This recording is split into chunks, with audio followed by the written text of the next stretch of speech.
5 innings and only 77 pitches. And the Royals are, I don't want to say worried, but a little concerned and mindful of how much he's pitched this year. And that was almost like a half a start.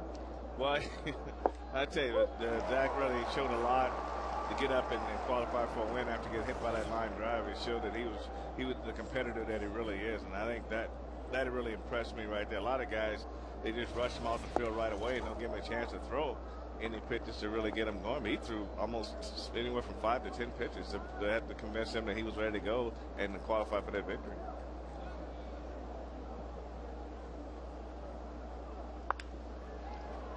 Pulled to Cayaspo, so Ellsbury and his 63 stolen bases are out. One away, and let's welcome in Joe Goldberg. Well, guys, you've been talking about the Zach Greinke Cy Young talk. I talked to a scout during the road trip, Major League scout. He said, I don't care what you say.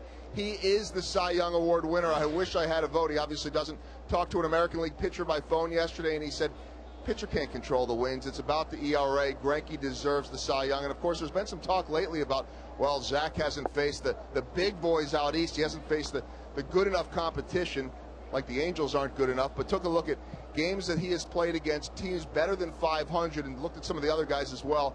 His ERA against those great teams, guys, almost a run lower than Felix Hernandez, 2 runs lower than Sabathia, almost 2.5 lower than Verlander. And in those games, he has 5 complete games out of 12 facing top-notch competition. The other guys combined have 2. Back to you guys. Well, there you go. I mean, the positive evidence for Greinke just continues to build, and really the only knock against him is his number of victories at 14. But as you begin to look at the other numbers, and Joel adding to that, then the case is pretty strong. Well, that's what I say about him all year, is that he only controls what he can control, and that's what goes on that mound. But you can't control how many runs you're going to get in a ball game, but how many you can give up. And he's been able to do that better than any pitcher in baseball. Right field, and Tien has it sail over his head. Dustin Pedroia, who is behind Billy Butler in the doubles race, just hit his 45th. So runner at second with 1 out. This is what we talked about last night about Pedroia. You can't really underestimate his size because he really gets everything into his swing. And I think Mark kind of probably just misjudged his ball and how hard it was hit. This ball just kept traveling in the right field and then eventually sailed over Mark's head.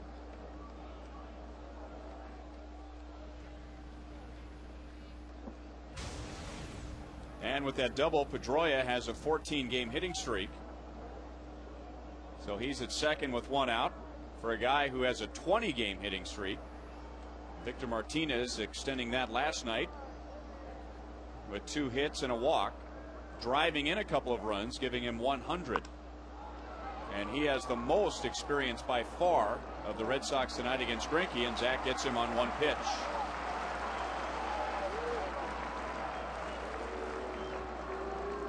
Very pleasant night at Kauffman Stadium, 66 degrees. We started at 7:12 Central Daylight Time.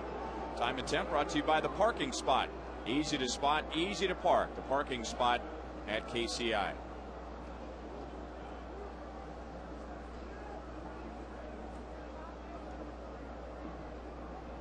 So Pedroia at second, 2 outs for Kevin Youkilis, who was 1 for 5 with an infield single last night.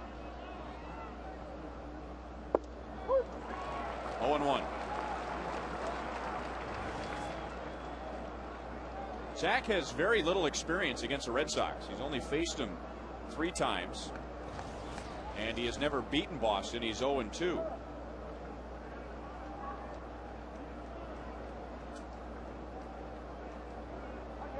He has made 2 starts against the Red Sox and 1 relief appearance. That's why there is so little experience for Red Sox hitters against him, especially the guys that have been with Boston for a while. And Olivo blocking the curve, 1 ball, 1 strike.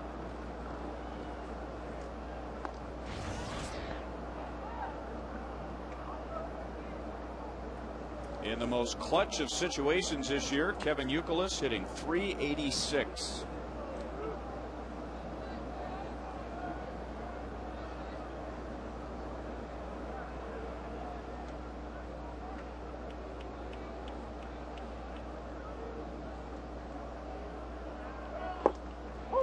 on the outside corner, 1-2.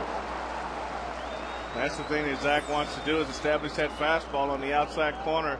And when he does that, it just makes his other pitches that much better. He's able to get ahead of the hitters in that spot because they can't hit that pitch. And that's the one thing that the Atlanta Braves thrive for years on, is that locating that fastball out over the outside corner. You just can't hit it. And then going with the hard slider, which has been a primary pitch for Zach and racking up 224 strikeouts. 2-2. Yeah, just got to get a little more of the plate with that slider to a right-handed hitter, because they make it really tempting enough to chase. That one was pretty much in the left-handed hitter's batter's box. But he just needs to move it on the plate, keep it down a little bit more, and make it a chase pitch.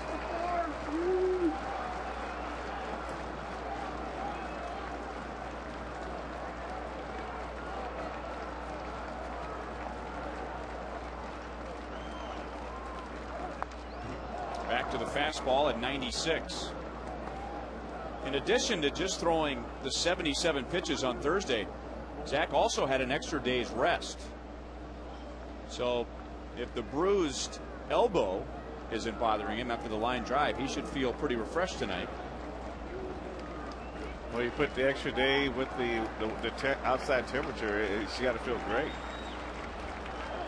Back to the slider to strike him out.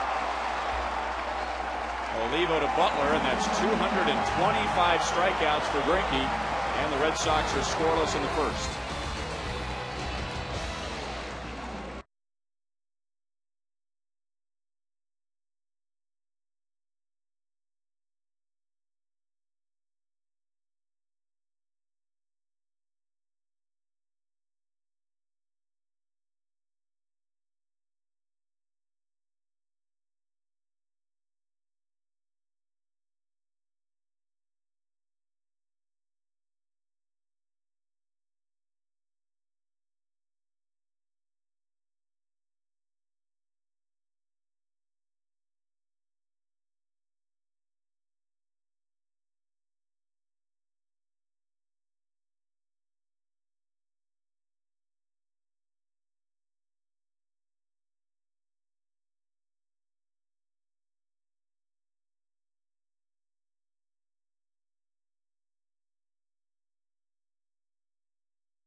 Their fifth consecutive series. This is a 4-gamer with Boston, so the Royals need to win 2 more after coming from behind last night.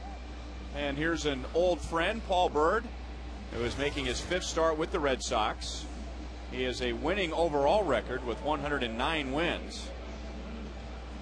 And he did not pitch this year, at least professionally, until the end of July, when he signed a minor league contract with the Red Sox and then called up shortly after Boston gave up on veterans John Smoltz and Brad Penny.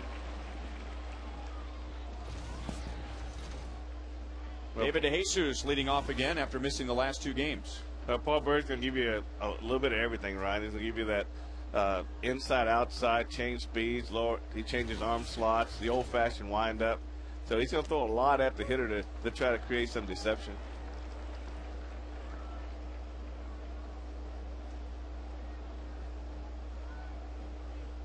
David last played on Saturday, had 1 at-bat, and then was out with a sore right ankle.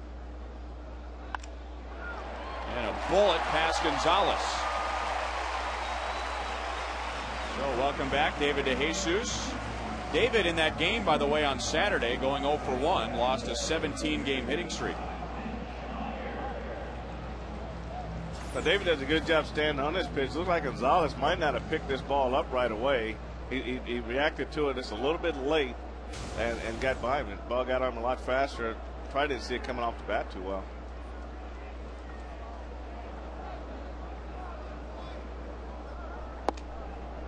Ball one to Mitch Meyer, who was 0 for 3 but had a couple of walks last night and scored a run. He's facing Paul Byrd for the first time.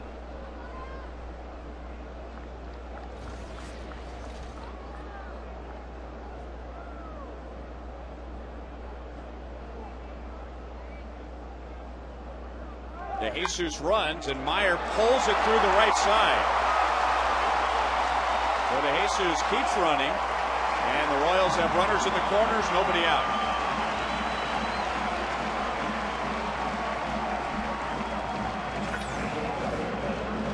Now this is why manager Trey Hillman likes Mitch Meyer in that number 2 spot for this reason, because he can't hit the ball in that hole, and this is a ball that David barely got that leg out of the way. But that's what makes this play perfect right here.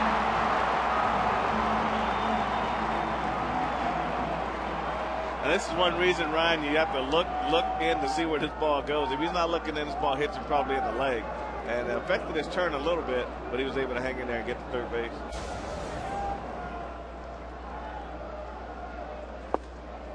A little bit high to Billy Butler. When I had Mitch in 06 when we were in Double-A, I batted him second for that same reason, because he can pull the ball in the hole with a man on first. Really getting back to 300 with his 2 hits last night, both doubles, so he has 49. And he's ahead of the count 2-0. So in his first full major league season, Billy has a chance to hit 300, and as Frank said, if he gets hot, or at least he continues his current pace, a chance to drive in 100 runs and hit 50 or more doubles. There aren't many hitters doing that in the big leagues. And he has a triple and a stolen base. And that'll make you optimistic for his career right here. The way he's going right now, I tell you, when a guy hits like Billy did coming through the minors and how he hit in AAA, it was only going to be a matter of time before he started to have some success. And he just studies the game every day, and he has that belief that he can hit. And that's what I like about him. Royals have him loaded up with nobody out. Paul Byrd had a very good start in his Red Sox debut. He beat the Toronto Blue Jays on August the 30th with 6 scoreless innings. But in his next 4, he allowed 12 runs in 12 2/3 innings. The Red Sox still hoping that they can win the Eastern Division. It's going to be very difficult with less than 2 weeks. And they're down by 5, but it looks like they're headed to the playoffs. And once you get to the playoffs, you really only need 3 starters. That's all you need. At that first round especially, you just want to get in and get out and move to the next level. But the champagne tastes just as great whether you win the division or the wild card, as long as you're right there with a chance to play in October. Mike Jacobs with 2 walks and a 3-run home run last night, is 18th of the year. And that's the first pitch he's ever seen from Paul Byrd, and now Byrd has missed with 5 in a row. Paul Byrd pitched well for the Royals, but he's never pitched well against the Royals. He is 1-5 against KC, and his ERA is almost 6. He's mixed with 6 in a row.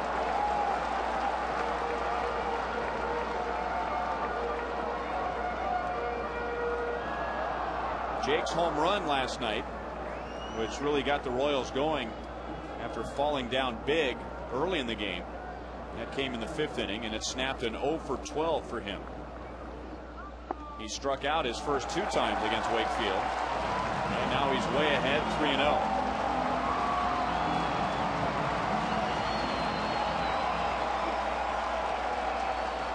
De Jesus singled, Myers singled, Butler walked. Well, after 3 straight balls, and Mike Jacobs, I doubt if he'll be swinging right here. Tight strike zone. Byrd stunned. Puts his hands out to his sides, wondering that pitch was, and he walks in a run. And you can read his lips. Where was that last pitch?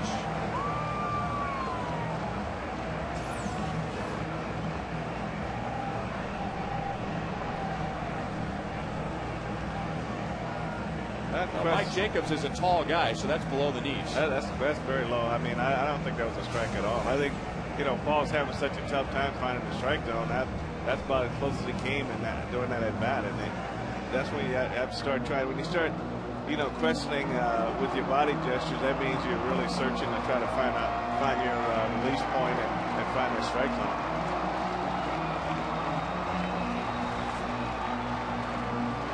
It also looked like Paul Bird was saying to Jason Varitek, I thought a few of those pitches were strikes.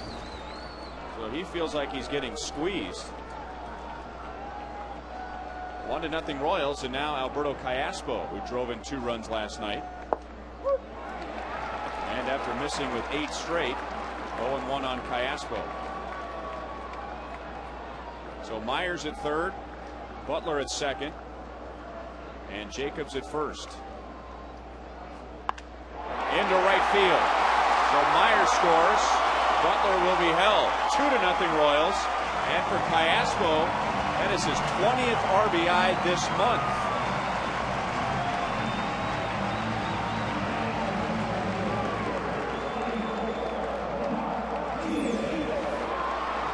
Well, this pitch is supposed to be on the outer half, Ryan, but he's just not having a good time finding his spots. This ball comes right back into the inner half, and Callaspo's sitting there waiting on it. Varitek wanted this ball to the outside, and Paul's really struggling to find that strike zone and find the catcher's mitt. So 5 straight have reached, and now Tien, who missed 9 games with back spasms.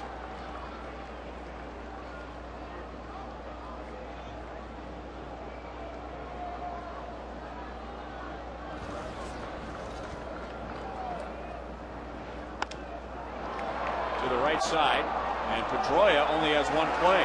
He didn't like the angle to throw down to second base, so it's 3-0. And the ground ball does not produce a double play. Tien drives in his 47th.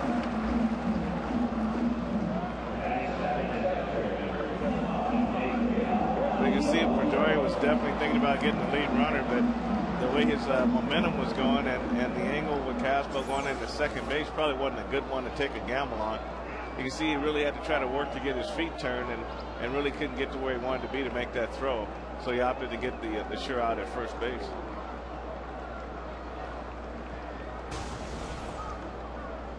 So that means runners at second and third for Miguel Olivo.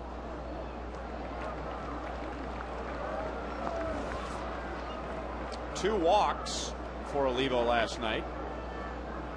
He was 1 for 3. He scored twice.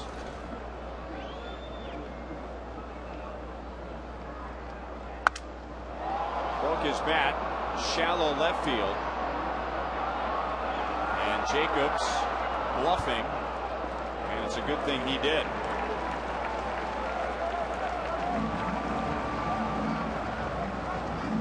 So 2 down, second and third, and now Alex Gordon.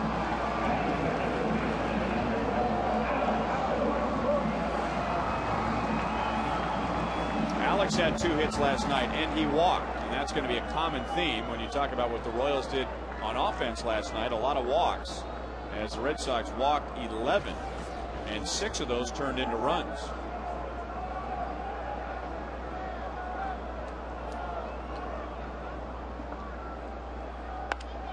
Jam into shallow left. It drops. Callaspo coming around third. It's a 2-run single and a 5-run inning.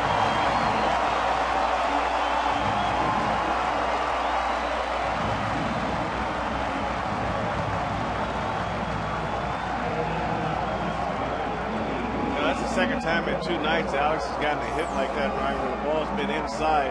So rather than trying to pull it, he's been able to stay inside the ball and try to hit it to left field, and he's had success with that. But it's got to be a conscious effort to go that way to be able to get Jam and still get a base hit. Early he would have tried to pull that ball and probably would have broke his back.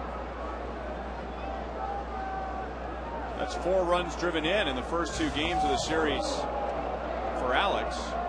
Now Paul Bird almost threw it into the dugout suite.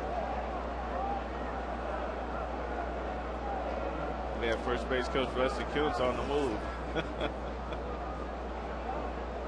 You know what that feels like. Oh yeah.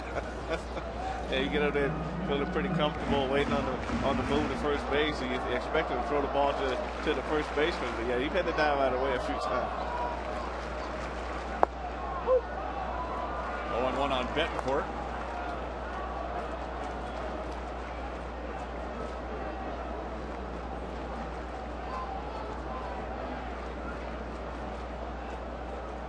The Royals batting all 9 against Paul Bird in the bottom of the first inning and scoring 5. Betancourt driving in 2 runs last night.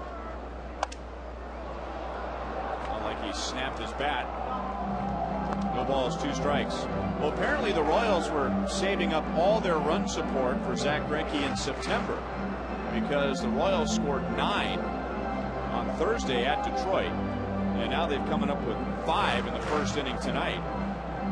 Zack Greinke is making his 31st start tonight, and in his first 30, half of those, the Royals scored 3 runs or fewer.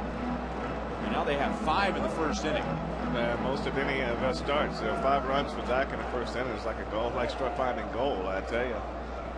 You know, the Red Sox look at the amount of runs he's given up. They got to expect to hold this game here to get themselves a chance to win this ball game.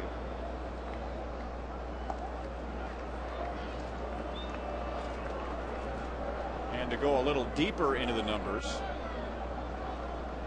of those 15 games where the Royals scored 3 or less, more than half of those they scored 1 or less. Bird is finally out of the first inning. The Royals hang a 5 on the scoreboard.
Pretty night in Kansas City, a much bigger crowd, a much more comfortable night at the ballpark after all the rain last night. So a 5-run lead for Zack Greinke, who gave up a 1-out double to Pedroia in the first inning, but then finished off the inning by striking out Kevin Youkilis.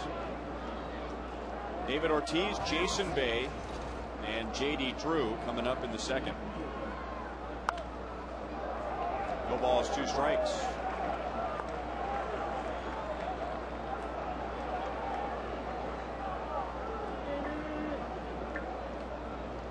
Zack is now allowed 1 earned run in his last 30 innings. 1. And we could go on and on with the impressive statistics. The one that everyone's buzzing about now is that this late in the season, it's really hard for a hitter to change his batting average, and it's really hard for a pitcher to change his ERA. But Zack Greinke, in his last 5 starts, has lowered his ERA. That's very difficult to do unless your ERA is 5 or 6. Right, he just has command of all of his pitches, and I think he just got such good stuff, and he's able to pitch himself out of some jams if he gets in them.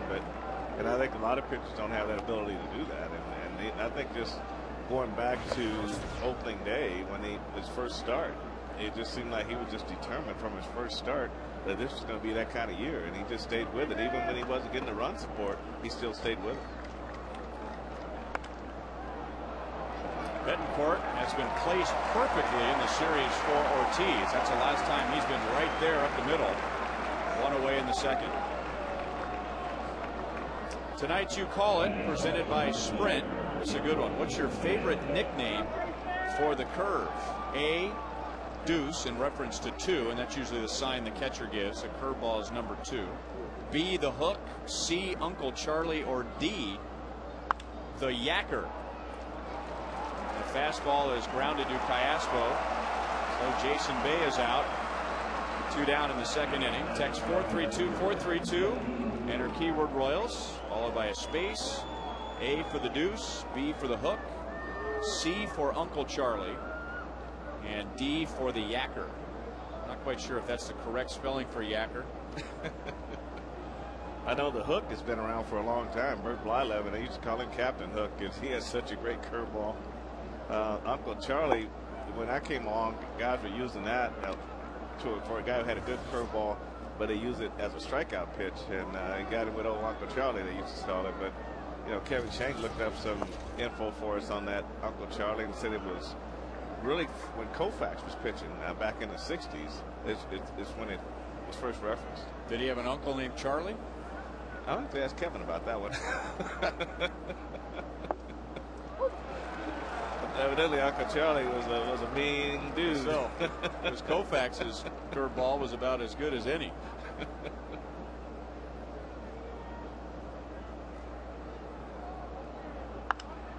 J.D. Drew off the end of the bat. Mark Teahan is there. In his last 31 innings, Zach Greinke has given up 1 earned run.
To 1, so $1 hot dogs, peanuts, Pepsis, and a game day magazine, and $7 lower level seats to high school and college students with a valid student IDs. That's tomorrow for the 7-10 game against the Red Sox.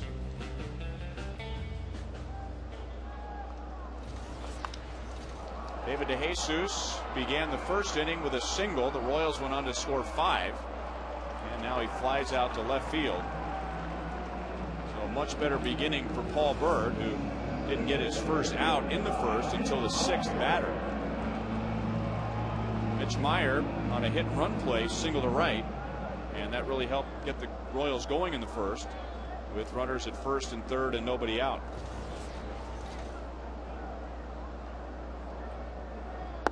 By the way, getting back to tomorrow, and we've been talking so much about tonight's pitching matchup with Greinke and Bird, but tomorrow Josh Beckett, a 15-game winner, going up against Luke Hochshaver, who is coming off his first major league shutout.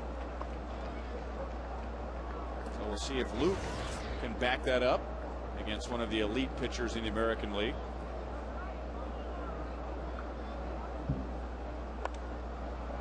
One and two on Meyer. Well, you'd like to see Luke come out and have back-to-back good starts. I think that's always a good sign for moving forward, and whether or not he's starting to get what it is he's trying to get and move and keep it going. I mean, if you go a great game like that and move down in your next start, then you wonder if he's actually getting it or not. 2 down. And up comes Billy Butler.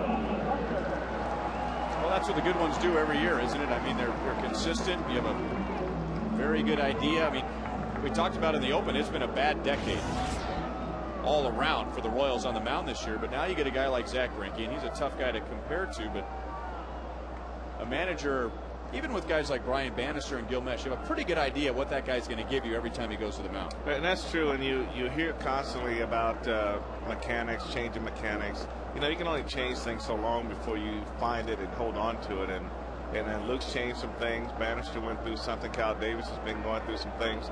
So you just wonder, okay, when are you going to get it? When is it finally going to settle in and say, I'm the pitcher I want to be, and every time you see me on the mound, this is what I'm going to do.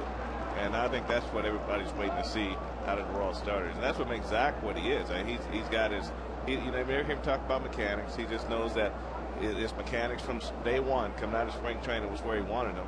And they've been there for him all year. So he hadn't had to go searching for different things and worrying about tipping pitches and speeding up this time, slowing down this time. So it's about getting that solid mechanics that you need and then staying with it from start to start. And let's see what the results look like.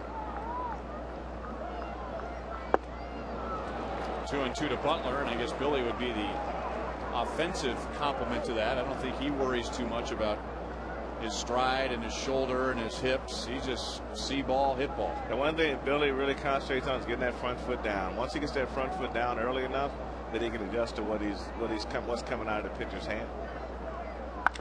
Bird drops down, and Youkilis at third base tonight throws him out. So after giving him 5 in the first, Bird gets a side in order in the second.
nothing Royals.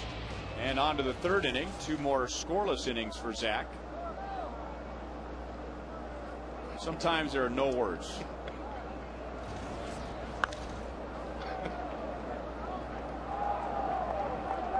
0-1 on Jason Varitek, who wasn't in there last night. Victor Martinez was behind the plate.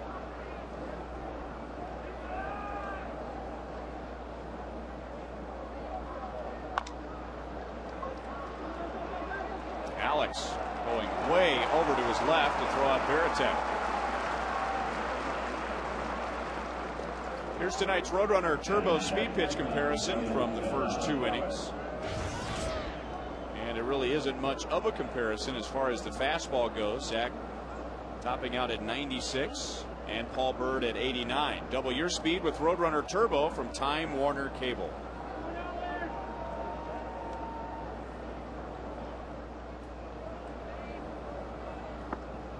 And the slow curve is low. Ironically, the last time the Royals played a game where the first 5 reached in the first inning, Zach Greinke was on the mound. But you have to go back 2 seasons and more than 2 years.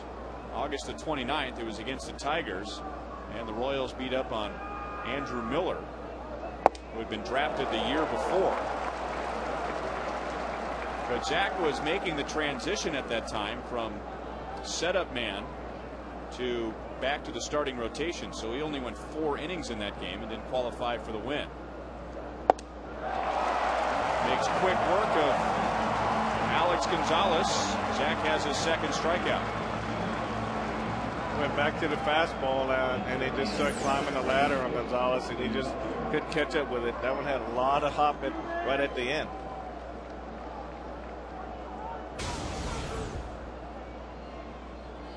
.226 strikeouts for Greinke. You got Jacoby Ellsbury and a ground ball to second in the first. So Ellsbury just 1 for 6.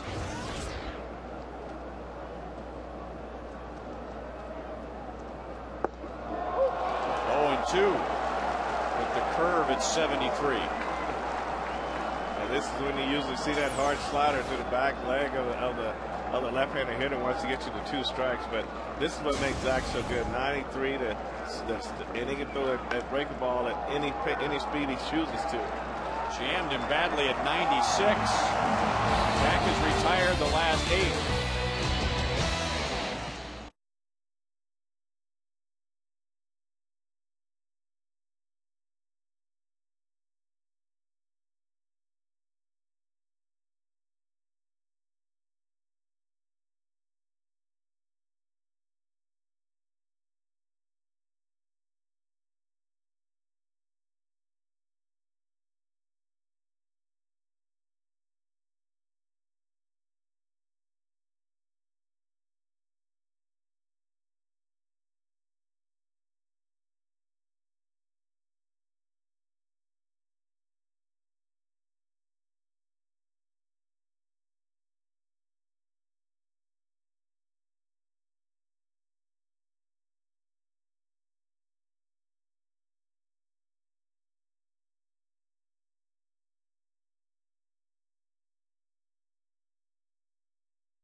This is Jim Thomas, who's been the head coach of Papillion La Vista, Nebraska for 36 years, building one of the most successful and well-respected programs in the state. He has coached more than 2,680 games and enjoying tonight's game from the Buck O'Neill Legacy seat.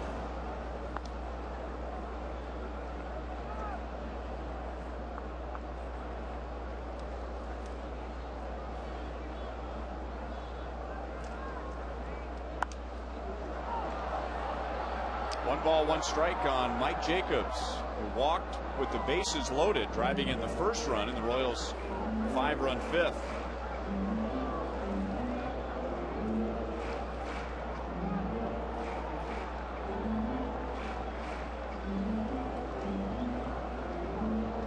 That was the first RBI. Then Alberto Callaspo drove in a run with a single. Mark Tien with an RBI ground out. And then Alex Gordon driving in 2 with a single. And Paul Byrd had a 1-2-3 second. 1 ball, 2 strikes.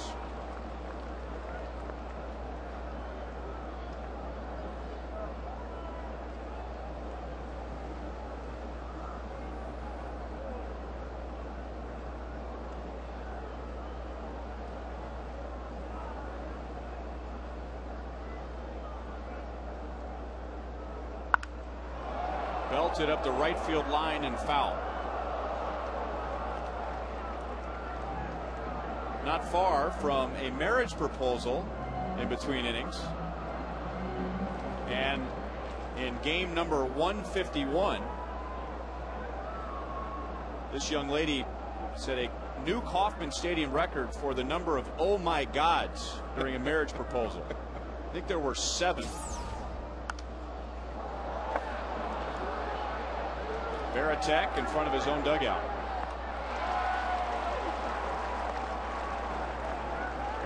So congratulations.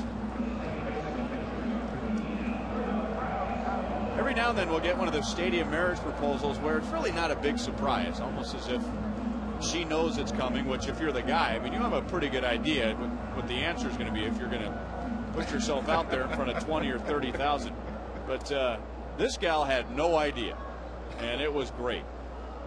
And somebody just told him he's on TV. So congratulations.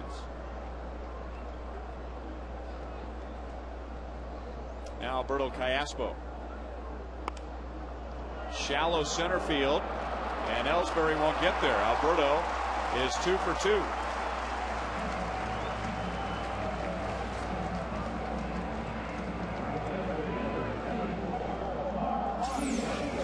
Again, Paul Byrd makes a good pitch, and the raw hitters aren't trying to pull a ball. They're trying to stay in the middle of the field, so they're getting jammed, but they're keeping the ball in the middle of the field, and they're getting base hits out of it.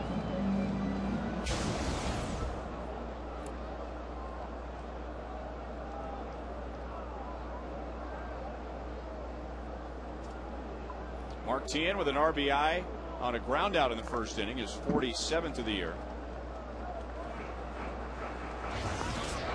Royals with 5 runs on 4 hits in that first inning, and Paul Byrd helping the Royals out with back-to-back 4-pitch walks, which is odd for him because in his career he's been known as someone who throws strikes and is able to avoid the walks.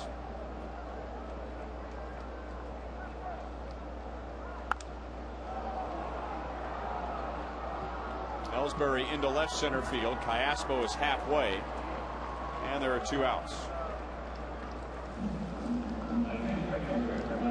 Well, 20th ranked KU tries to get off to a 4-0 start on Saturday here on Fox Sports Kansas City when they host fellow unbeaten Southern Miss. You can catch it live as part of a Big 12 doubleheader. Southern Miss and KU followed by UTEP at Texas. Coverage starts at 10:30 a.m. with the Big 12 kickoff show on Fox Sports Kansas City.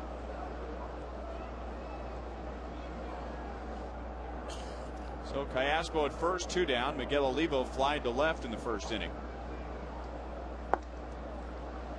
Paul Byrd, when he was with the Royals, had a stretch of 42 2/3 innings without a walk. And that is the second best stretch in team history. And it was another Byrd who has the team record, Doug Byrd, spelled differently. And then after Paul Byrd moved on to the Braves and then the Angels, while he was with the Angels, he had a stretch of 48 consecutive innings without a walk, and that ended against the Royals and David DeJesus.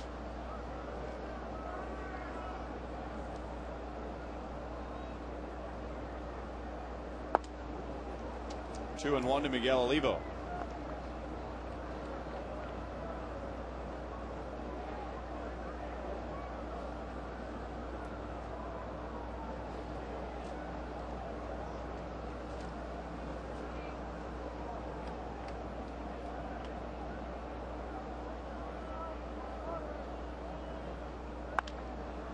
the left side and through. No 2 on, 2 out.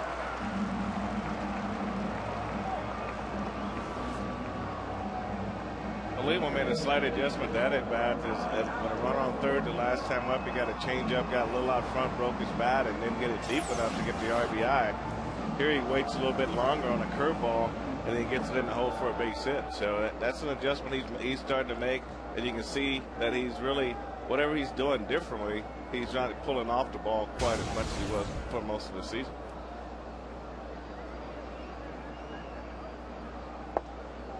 Ball 1 inside to Alex Gordon, who drove in the last 2 runs of that 5-run first inning. Well, Alex really got jammed on this ball, but he kept his lead arm out inside the ball and didn't get jammed and did break his bat and got a base hit out of it. And if you recall last night down the left field line, he had a similar pitch that he stayed with.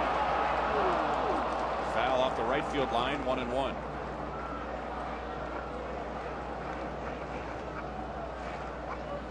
Well, maybe all of a sudden Kevin Sykes' hitting approach has finally gotten back to the team where it was in spring training, where it was when it got to a good start in April, and it just kind of got lost there for a while. And it looks like everybody's really going back to what they were doing in spring training and standing in the middle of the field and letting the ball get deeper and not worried about getting jammed and getting base hits. And you just hate to have it happen so late in the year, and all of a sudden you into the winter and you got all winter to hope it's going to be there next spring.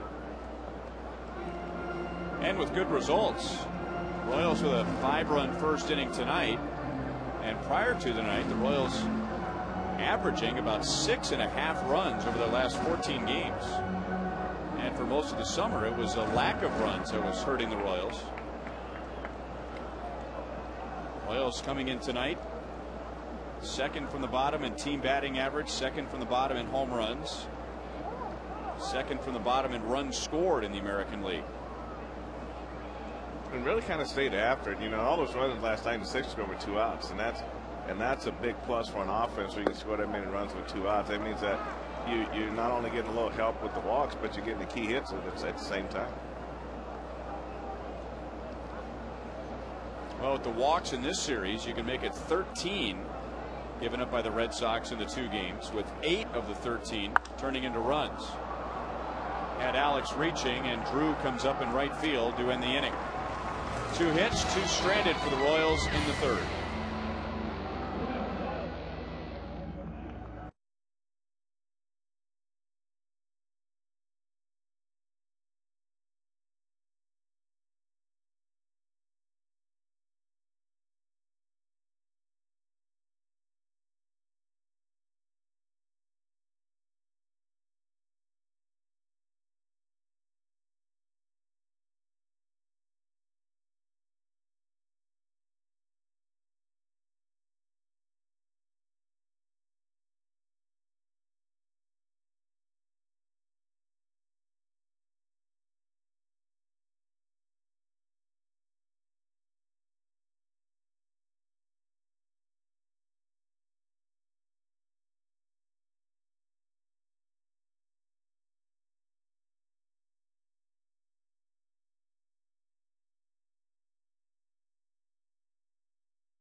Kansas City area Toyota dealers and more Zach Greinke rankings.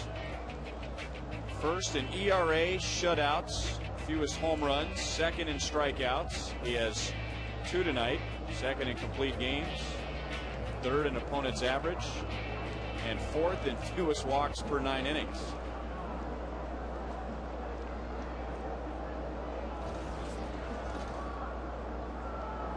by my estimation, that's a pretty good year. That's one he'll probably take every year until he decides to leave the game.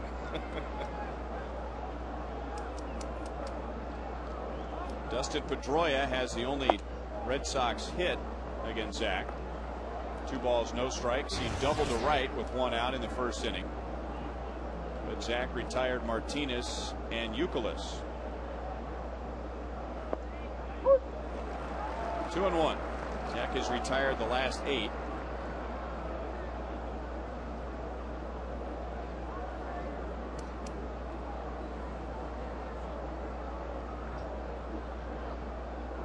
If I were to ask you, what current player has the highest career batting average against the Royals, who would pop into your mind? I mean, overall, still playing in the American League. Ball 4, and Pedroia on for the second time. Any major leaguer, active major leaguer, best career batting average against the Royals.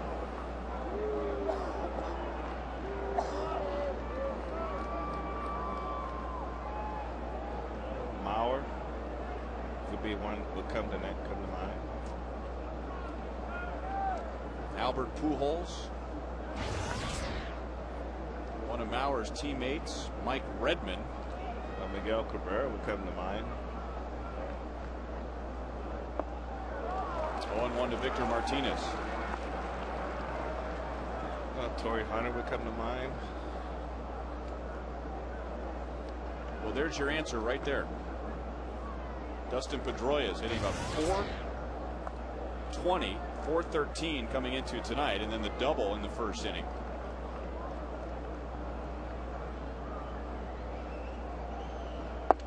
Pedroia hit his first major league home run against the Royals at the end of the 2006 season. It was a struggle for him in the month of September, and he was a big question mark going into spring training in 07. Didn't get off to a very good start. By the time the season was over, he was a world champion and the American League Rookie of the Year. 1-2 to Victor Martinez.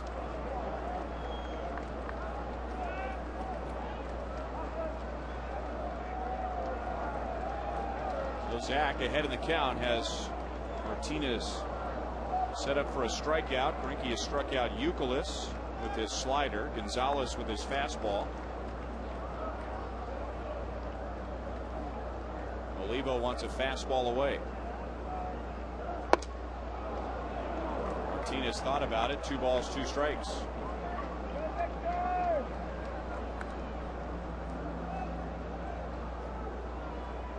Zach rarely uses his curveball as a strikeout pitch. It's more of a get ahead pitch early in the count.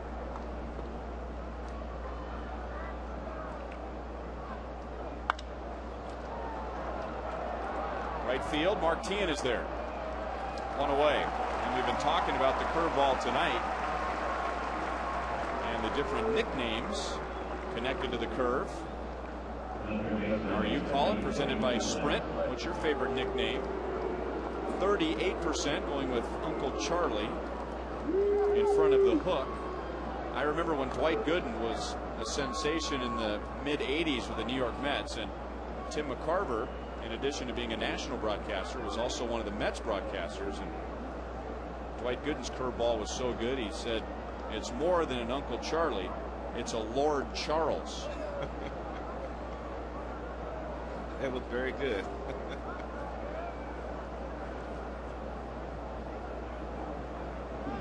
Youkilis struck out in the first inning. There's the curve. 0-1.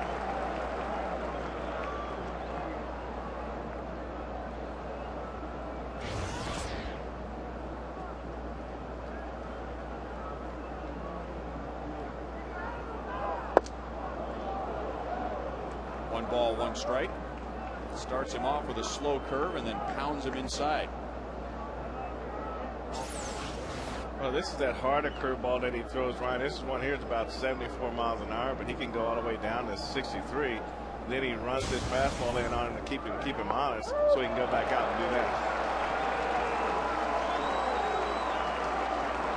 So if you're Euclid right now, what do you think's coming next? Well, he's kind of got him in a rocket chair right now, Ryan. So he almost hurt his back trying to hold up on that swing right there. But I think he can pretty much do what he wants right here. He just when you're mixing your pitches like that and you're working both sides of the plate, the door is open for pretty much whatever you want to throw right there. Could have went back with another breaking ball, and a fastball on the outside corner would have worked well. Even something on the inside would have been good.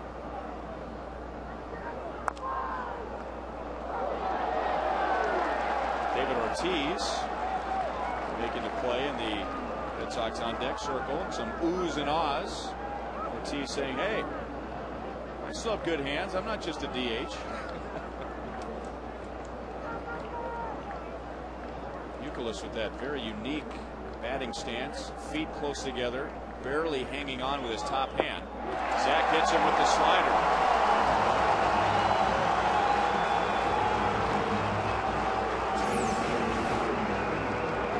The thing that really helps Zach right now, other than having command, is the different speeds that he throws his pitches. And he can go anywhere from 97 all the way down to 63. But I think the two different types of curveballs, the slow getting the over curve, the harder curveball, and then come back with that slider. That's one of the few sliders that they actually throw for an actual strike. Ortiz popped a short his first time. So Zach's got to be having fun. I mean, he's got to be feeling pretty good out there. When you've got command of your pitches and you can throw any pitch when you want to, anywhere you want to, it's got to make you feel good on the mound. 1 strike, and he obviously feels good physically with all the concern over his right elbow after the line drive on Thursday. And Zach's about as honest as they come, and he assured the Royals beginning with the day after that outing that his elbow was fine, and sure looks good tonight. 3 2/3 innings. He has given up 1 hit, and that's the first time that Olivo has had to spring out of his crouch.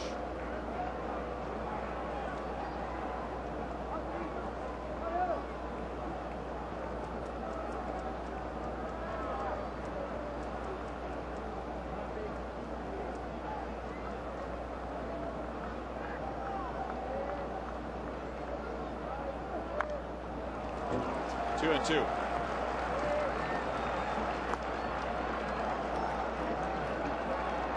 This week, Fox NFL Sunday returns as Drew Brees and the Saints head to Buffalo to take on Terrell Owens and the Bills. Coverage begins Sunday with America's #1 pregame show at 11 a.m. Central.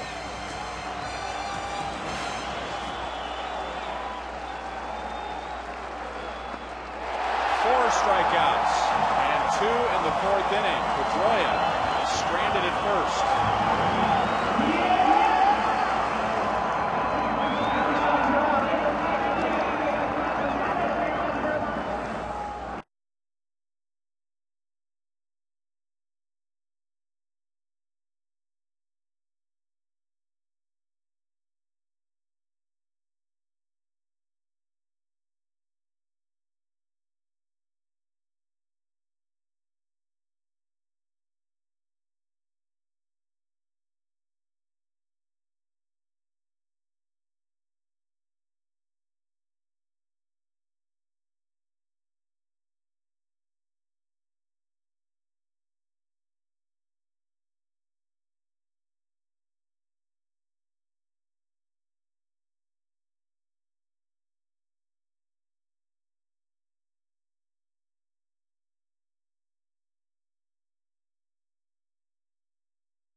4 tonight, 228 overall, which is the second highest total in the American League. And the Royals as a team are moving up on a franchise record for strikeouts.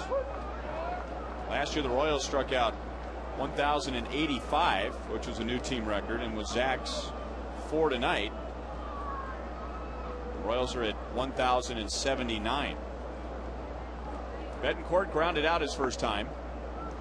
1 ball, 1 strike from Paul Byrd. Royals getting all 5 in the bottom of the first inning. The first 5 reached and all 5 scored.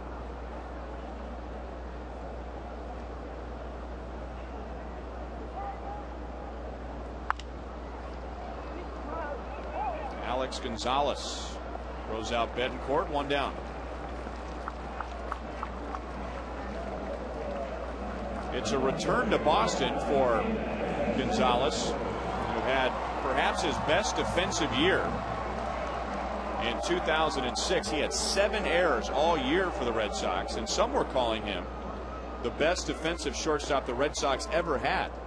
But he was only there for 1 year. The Red Sox thought they needed more offense, and they went out and got Edgar Renteria for a year. Then they went out and tried Julio Lugo, and they've kind of gone full circle now back to Gonzalez, who is feeling very much at home back with the Red Sox. And if you count him twice, his first time with the Red Sox and now his second time, the Red Sox have used 19 shortstops, and that's a premium position. 19 shortstops since they traded away Nomar Garciaparra in 2004.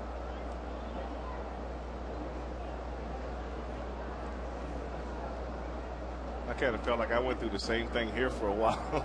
After 82, after UL left at 82, it seemed like we had just every shortstop that come along. We never did sell on one until Buddy Biancalana in 85 for the 85 World Series. Dropped perfectly, as if DeJesus pulled out his pitching wedge. That's his second hit, 1 on 1 out in the 4th inning. Another good pitch by Paul Byrd. He's got to feel like, what do I have to do to get the Royals out? Like, he's making good pitches, he's getting in on their hands, but when they're hot, you're hot, and the Royals are doing a lot of things right, and they're just having a lot of luck right now. It's been a long time coming.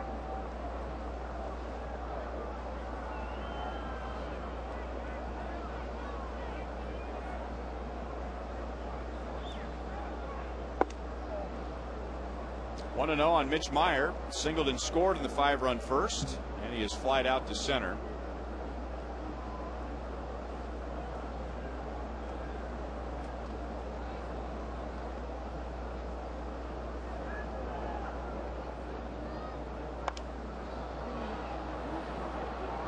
Youkilis into foul ground, and that is out number 2.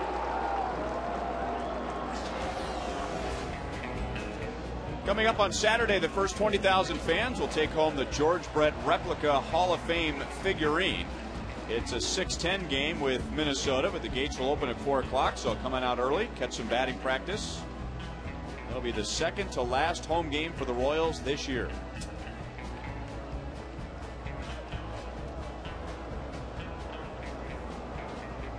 And those will be meaningful games for Minnesota, who continues to hang in the Central Division. They are just 2.5 back of Detroit coming into tonight. After Minnesota went into Chicago and won last night, Detroit did not play.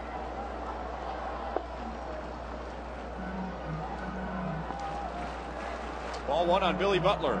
Walked on 4 pitches, scored in the first, grounded out in the second.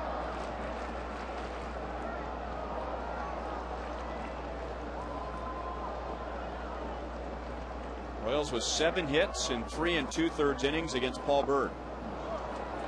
1-1.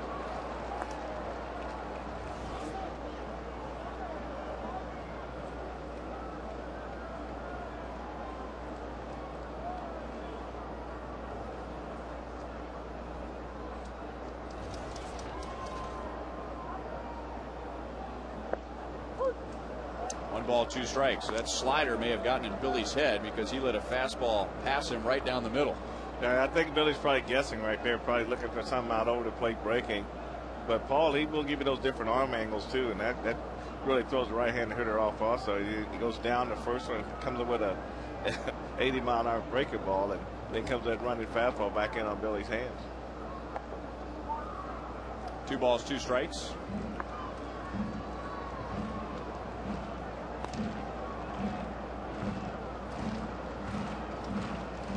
Billy with 18 RBIs this month, getting him to 85. So including tonight, he would need 15 in 12 games to hit 100. De Jesus frozen for a moment on a quick move by Paul Bird, but gets back in time.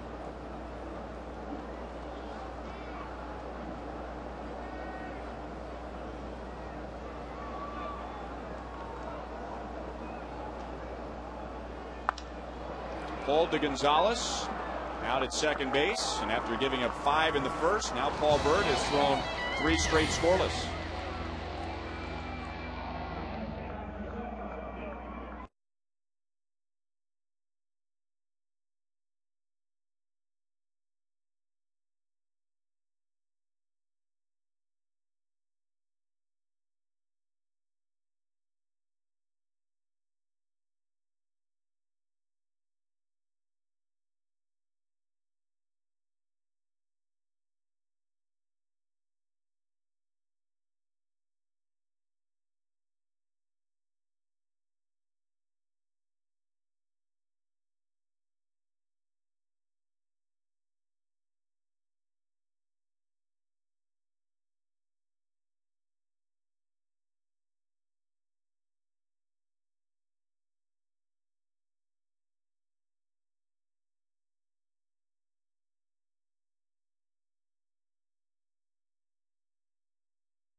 And so far, a beautifully pitched game by Zach Greinke. So this is just a perfect storm for the Royals tonight. Well, they had a busy first inning, and they got 5 runs. They got a good start for Zach, and he hasn't disappointed. He's really protecting that lead, and you can see his command and his strikeouts are starting to go up now. So right now, I think Zach's having the kind of game that he really anticipated having right from the start. Just getting those early runs really made a big difference. Only 2 base runners so far for the Red Sox. Dustin Pedroia has doubled, and he has walked, and that's it. So 1 hit allowed in 4 innings. Jason Bay grounded hard to Callaspo at second base his first time up.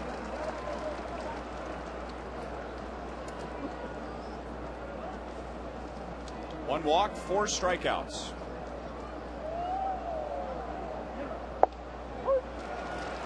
One and 2.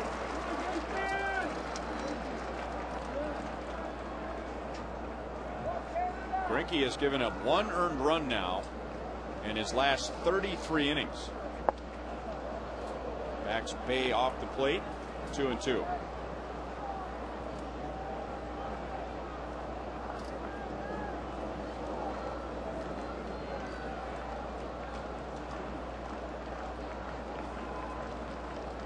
By the way, that's a 0.29 ERA. That's his 5th strikeout. So a good start to the 5th inning, and going back to the end of the 4th, Zach has struck out the last 3. And you can hang another K.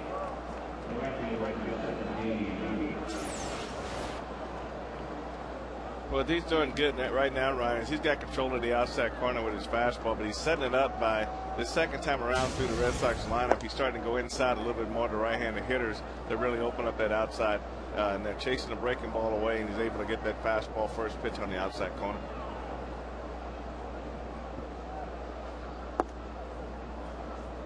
2 balls, no strikes. J.D. Drew flied out to right field in the second inning.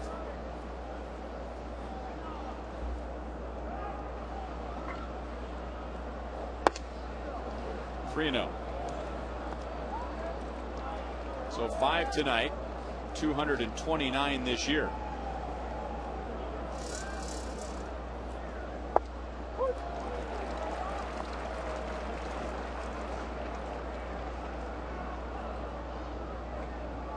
Justin Verlander has 245 to lead the American League.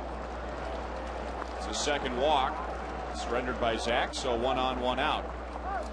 To go along with 5 strikeouts, tonight's Arby's pitch by pitch. Strike 3 from all 5 of those strikeouts. Well, you look at Kevin Youkilis right here chasing a slider, and then he gets Gonzalez on a fastball. Youkilis again on another slider. David Ortiz a slider down underneath the his swing, and everything's on the outside corner, and Zach's in command on those strikeouts. And that's what Zach said going way all the way back to the Seattle game where he threw the 1 hitter. And he didn't get a strikeout till like the 5th inning, I believe.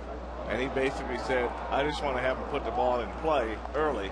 But if I get the 2 strikes, now that's when I go for the strikeout. And when he's had some big strikeout games, he hasn't had big pitch counts to go with it. And a lot of strikeout pitchers also don't go very deep into the game because strikeouts require a lot of pitches. That's if you go for them early, you're talking about running some deep counts. You're 2-2, 3-2 on a lot of hitters, and that's where the pitch count goes up. And you factor in foul balls on top of that. Then before you know it, you even go all the way back to the Tampa Bay game where Zach had, I think, 38 foul balls against him. So you have to induce that early contact to try to stay away from the high pitch count. 0-2 on Veritek. 68 pitches in 4 1/3 innings. 41-27 strike to ball ratio. 2 walks, 5 strikeouts. Brought to you by James B. Nutter and Company. 0-2 on Veritek. Missed with 96.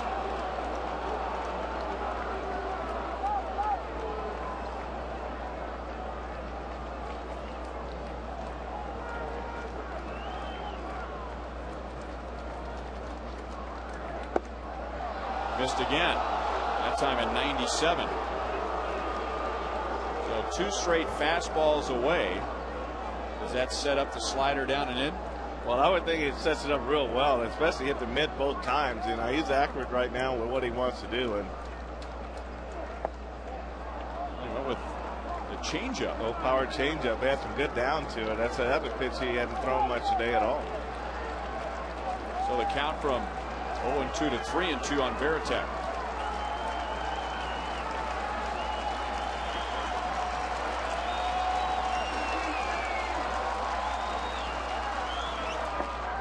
And Veritek comes back for a walk. So back-to-back walks, and he let Veritek get away. Had him in the hole. No balls, 2 strikes. Well, the changeup that Zach was working on in spring training didn't appear to be the power changeup. It just appeared to be a changeup that's probably going to be somewhere that's going to be velocity-wise somewhere in the 83 to 84 range. But his power changeup that time was like 88 and had some good down to it. So that might, to me, that's been the pitch of choice for all the Royals pitchers this year. It's like a new pitch they found, and everybody's starting to feel good with it, and Zach's no exception. Alex Gonzalez struck out his first time, and now Levo a little concerned after Zach missed with 5 in a row. Joel and I were joking around with Ramon Ramirez before the game tonight and talking about what an impact he left on the Royals, as Zach Greinke, Joakim Soria, and Brian Bannister are all throwing that power change that he made popular last year, having a good season with the Royals and now pitching in the Boston bullpen. Yeah, and Ryan, we were talking to him about it, and he said that they didn't really come around to it last year, and then suddenly he was watching TV and he sees Greinke throwing the change. He told Soria last night, you should pay me for that. But he said it's really a pitch that he developed a few years ago, and actually early on when he was trying to throw it, they were telling him it's too hard, but eventually he came around, learned it. Infield fly rule. Callaspo makes the play. Gonzalez is out. So Drew at second, and Veritek at first with 2 down. There's Ramon Ramirez going to the Red Sox for Coco Crisp.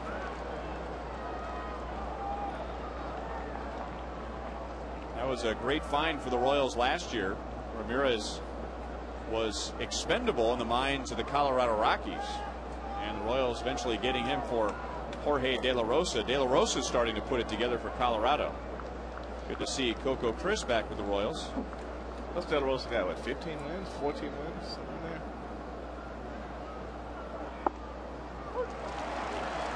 It's 0-1 on Ellsbury. He is 0 for 2. Yeah, he'd be one of those guys that you would say found it late. You know.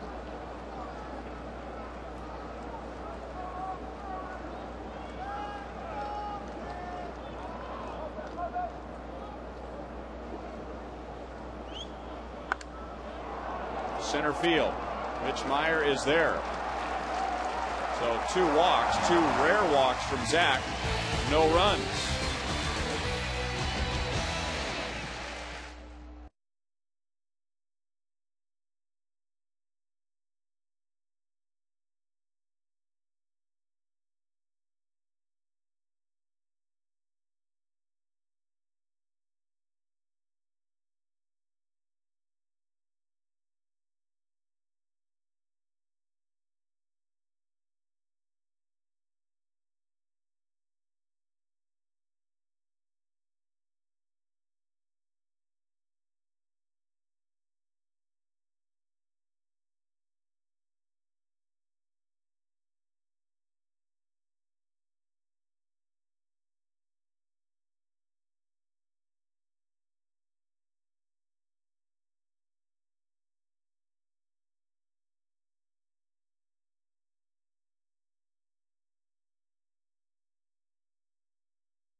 Full of soup, salads, sandwiches, and savory breakfast items.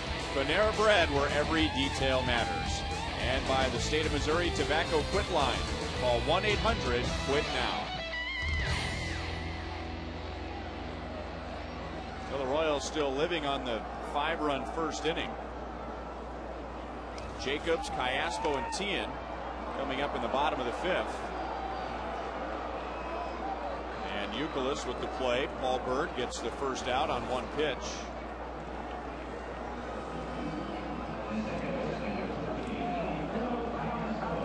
So he has given up 3 singles since that 5-run first inning. Callaspo is 2 for 2. He has scored once. He has driven in 1.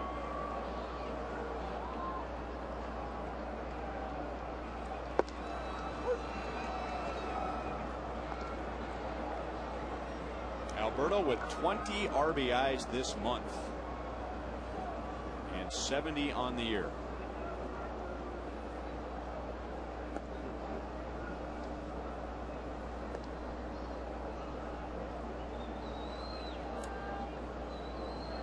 Paul Bird was with the Royals for a very short period of time, but still one of the most popular Royals this decade. Part of 2001, all of 2002, 3rd hit of the game for Alberto Callaspo. So he's back up over 300. And it was partly Paul Bird's personality and what he did in 2002. As we talked about early in the broadcast tonight, it has not been a good decade for the Royals overall on the mound. And Paul Bird, with those 17 wins in 02, he had that fan club in the left field upper deck, the bird's nest. They had those beaks on their nose and the feathers on their arms and would flap their wings when Paul Byrd would get a strikeout. And then after a while, Paul Byrd, recognizing the fan club, and when he would come out of a game, he would salute the bird's nest and flap his wings. And during that 2002 season, there was a point where Paul Byrd really looked like he was on his way to 20 wins. And in a gesture, here he is saluting the bird's nest, making sure that they know he knows that he's aware of what they were doing for him. But the Royals flew the bird's nest out to a game in Detroit to give him some extra support. Gonzalez to the bag, double play, inning over. Now 4 scoreless innings for Paul Byrd since the first.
And here's tonight's Coors Light Freeze Cam.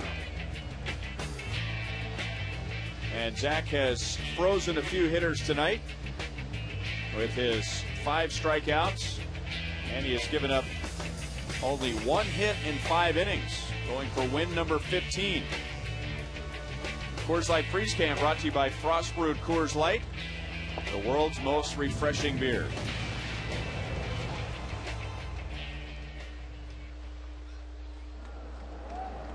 He'll get Dustin Pedroia, Victor Martinez, and Kevin Youkilis.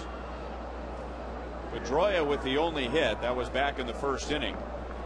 It was a 1-out double. And Zach went on to retire 8 in a row.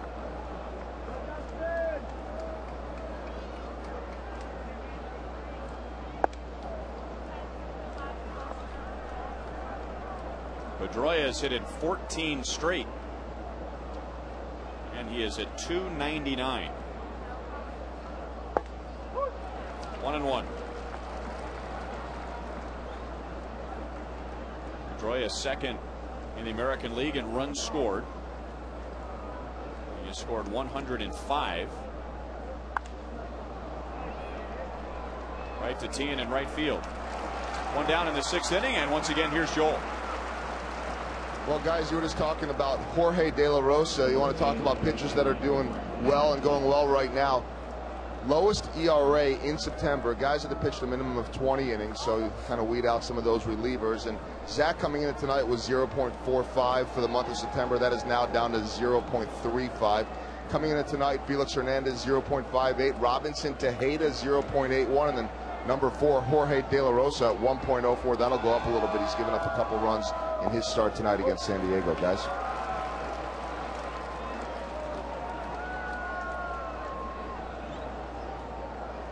Oh, 0-1 now on Victor Martinez, who is 0 for 2.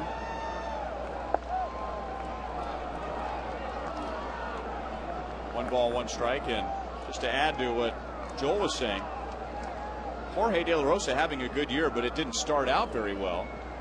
He was 0-6 at one point for Colorado, and then 2-9, but then turned 2-9 into 15-9. He was pretty consistent from there on. I mean, it's a year that you wouldn't expect him to have, but when he was here with the Royals, they really liked his the stuff that he had. It just that he wasn't able to throw strikes, and it was a lot of high pitch counts. But it's really kind of nice to see a guy finally get it and get his career going, turn around for himself. Victor Martinez has extended his hitting streak to 21 games. Fan Appreciation Weekend, sponsored by Sprint, begins during the Minnesota Series. Futures Night on Friday. Fans can win great prizes on Saturday, with the first 20,000 getting the George Brett Hall of Fame figurine. And then on Sunday, one lucky fan will win the chance to be treated like royalty in 2010. Friday, Saturday, Sunday against Minnesota. And then the Royals finish on the road. 3 games at the Yankees. And the Royals will help close down at least the baseball portion of the Metrodome. They'll continue to play Minnesota Vikings games there, but after October the 4th, unless Minnesota makes it to the postseason, the Twins are done at the Dome.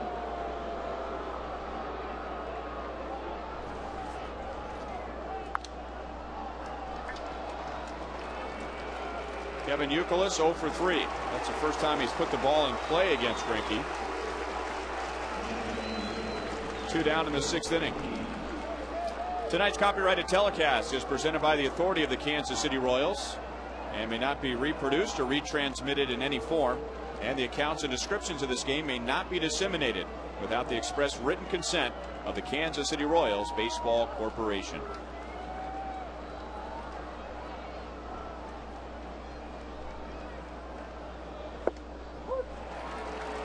0-1 on Ortiz, who's popped to short and struck out.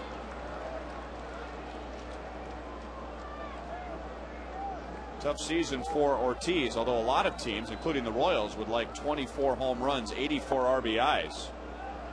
But the batting average way down. And early in the season, questions about his left wrist, which he injured last year. And then some talk about some vision issues.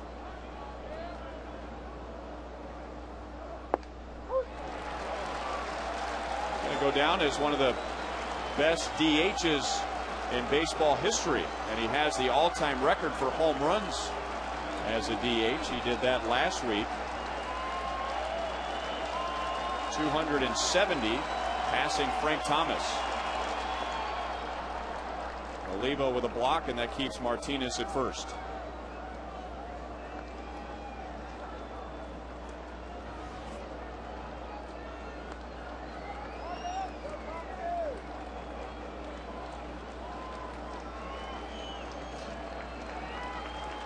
Zach at 90 pitches now. He is averaged this year 106 per start.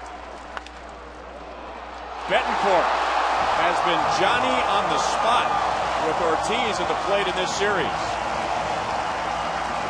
And with that play, Zach Greinke with 6 scoreless innings tonight. And you can extend the string. He has given up 1 earned run in his last 35 innings.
outdone. Red Sox shortstop Alex Gonzalez to the middle to throw out Miguel Olivo, who is 1 for 3. Well, this is Sonic Slam inning. Raws are up 5-0, and our contestant tonight is Donna McKeever from Blue Springs, Missouri. If the Raws hit a home run this inning, Donna will win $400. But if the Raws hit a grand slam out of the park, Donna will win $25,000 from Sonic and the Kansas City Royals.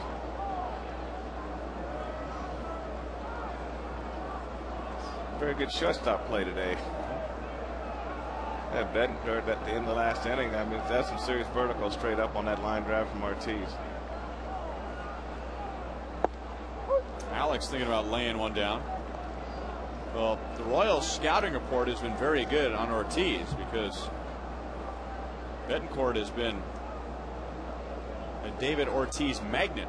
Everything he hits ends up in Betancourt's glove. 0-2 on Alex, who drove into in the Royals' 5-run first inning. It's really interesting on Betancourt. It's going to be really interesting next year what he does. I've really been impressed with the way he's played shortstop for the Royals, the way he's made all the plays and some of the big key hits he's been getting. I think there's still something there, and I think the Royals eventually, in my opinion, are going to come out ahead in this deal.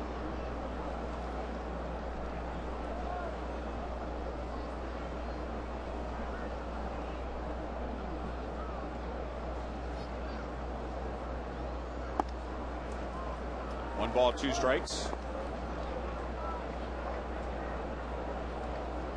Alex has hit in 6 straight with his 2-run single in the first inning. And he's driven in 4 runs in the first 2 games. Doing a lot more of that, trying to hit the ball to the opposite field. Still 1-2. Roman Colon is warming up in the Royals bullpen, and we showed you that Greinke was right around 90 pitches as he was closing out the top of the 6th inning. He is at 91 at the moment.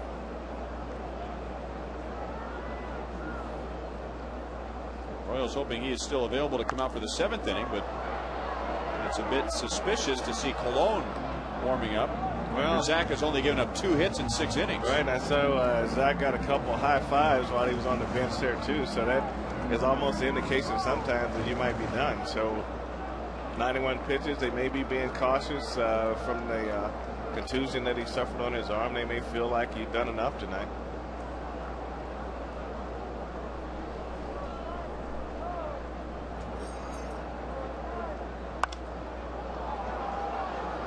Left center field, Jason Bay there to make the catch. Still 2 down in the bottom of the 6th inning. And now Yuniesky Betancourt 0 for 2 at the plate, but made this great play to end the top of the 6th. I think to make a play like this on a line drive, you got to get your feet in position very quickly in order to get up that high. This is a line drive. You just see him pull his left foot in and then just go straight up and make this great play. I mean, that's all timing right there. You can be off a little bit and still make that play. And if Frank White is talking like he knows what he's speaking about, it's because he knows what he's speaking about. Oh, man. Where did they get this footage? Out of a cave? Look at that vertical. That's not HD.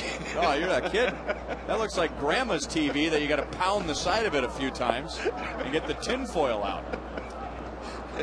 Oh my God, who was doing the camera work back in those days? There was no clarity at all.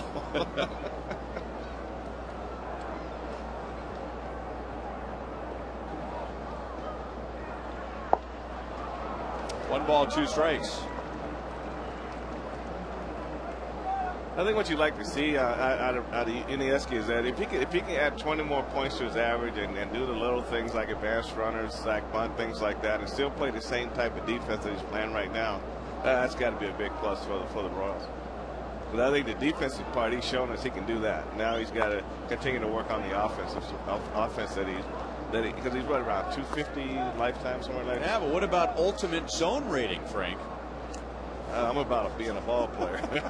You know, I mean, you got to. If that zone rating was for every player in that field, everybody being home watching game on TV, they'd be watching ghosts run around out here on now and trying to play baseball. You got to look at baseball players. I mean, when you look at baseball, for the first part, the high failure rate in the game.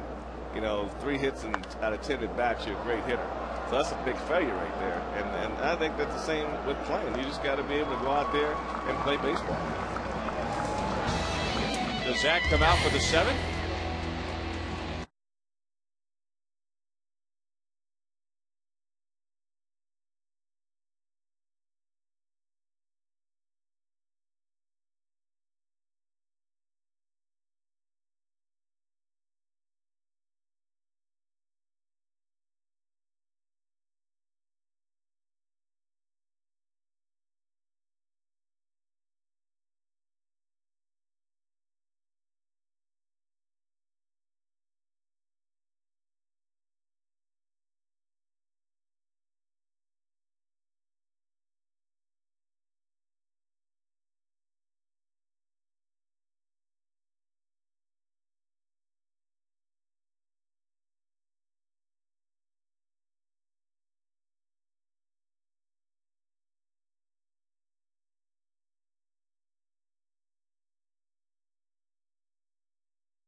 AT&T, the nation's fastest 3G network. AT&T, your world delivered.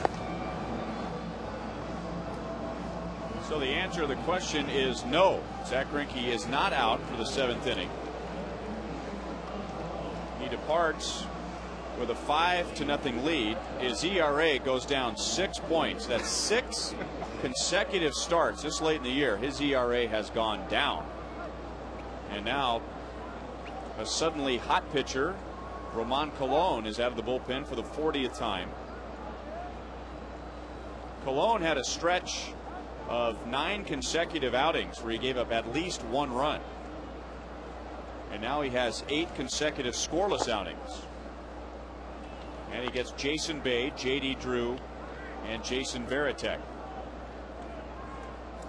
So for those who might hold against Zach Greinke and his quest to win a Cy Young, that he hasn't done it against the Yankees and the Red Sox, well, here you go.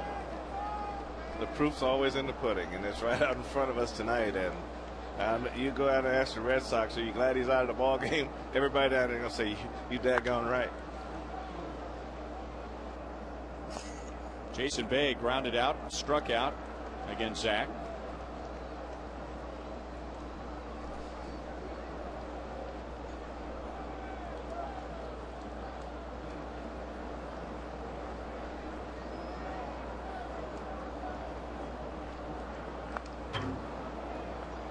Still 1-2.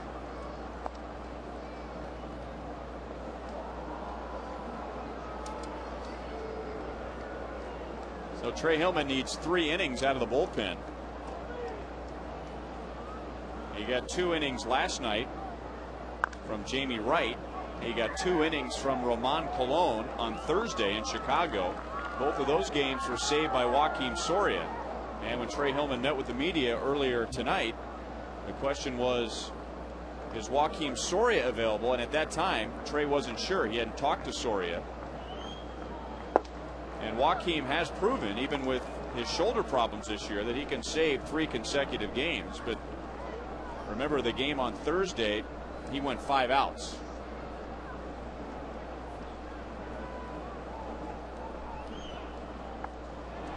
Good start for Cologne. So 6 strikeouts for the Royals tonight, 1 down in the 7th inning.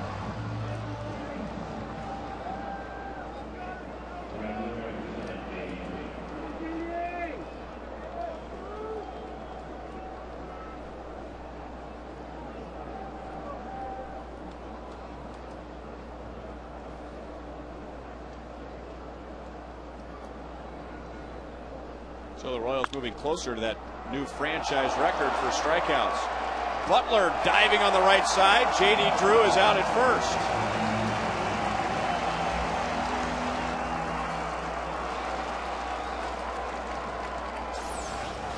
Now we really like Billy going to his left right here. He got off the mark quickly that time, and not only dove and made the stop, but got off to his feet and got a good feed up high to a tall pitcher so he can run right into the throw. So he did a good job at moving his feet back toward the target and not standing there trying to make a throw. You can see where he gets up here, moves back toward the target, keeps the ball up, and Cologne just runs right through it and touches the base. That's textbook play right there for Billy. The Royals seem like they're in the zone. You know, offense, defense, everything they're doing right now is sort of what we expected to see throughout the season, and it's been fun to watch. Veritek walked and grounded out against Zach.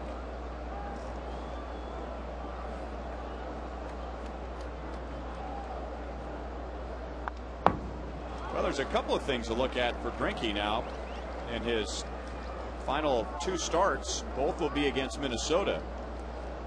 If he can hang on, if the Royals can hang on tonight, 15 wins, so he has a chance at 17. And if he continues at this rate, he might have a chance to get his ERA under 2, as he is at 2.08. Cologne strikes out 2, so he picks up where Zach left off. That's 7 shutout innings against the Sox.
Bay, a disappointing season after going to the World Series, but they've won 4 straight.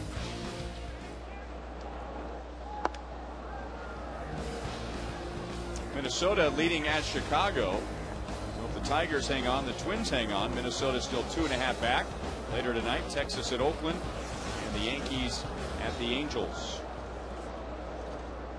2 hits, a run scored for David DeJesus against Paul Byrd. Who would have thought back in the first inning that Paul Byrd would still be pitching in the 7th? after the first 5 reached, all scored. But since that first inning, Bird has given up 4 singles, no runs.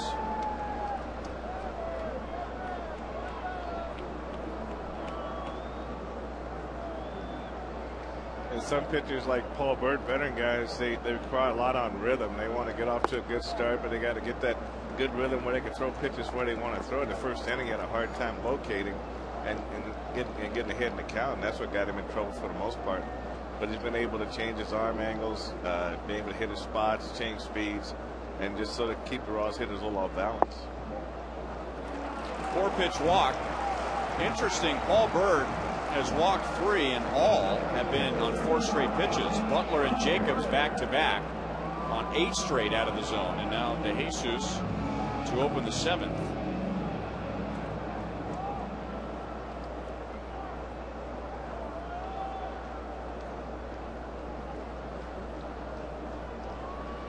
He has only thrown 84 pitches.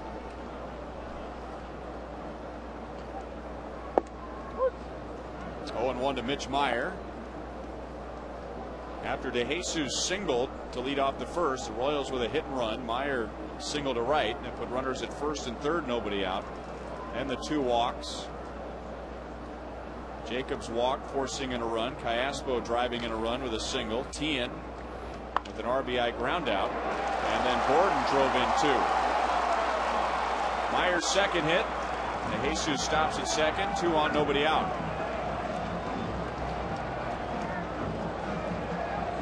But this pitch really plays into Mitch's swing here. This ball is supposed to be away again, but it's a breaking ball coming down and in to Mitch, and the easy ball for him to pull in that hole, and that's worked successfully twice tonight.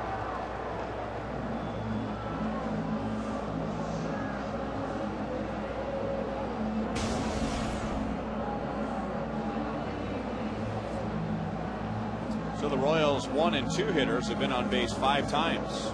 John Farrell visits Paul Bird to give Manny Del Carmen some more time to warm up in the bullpen. Well, manager Trey Hillman's really got to like what's been going on with the Royals. Now everything that he really tries is working. When he tries to hit and run, that works to perfection. The stolen base has been working well. Even the squeeze bunt. The defense is playing well. Everything that he's asked the team to do offensively has really clicked well for the Royals in this winning streak.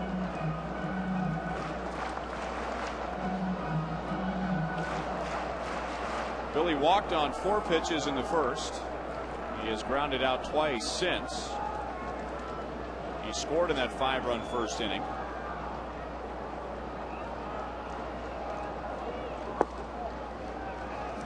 Two and 0.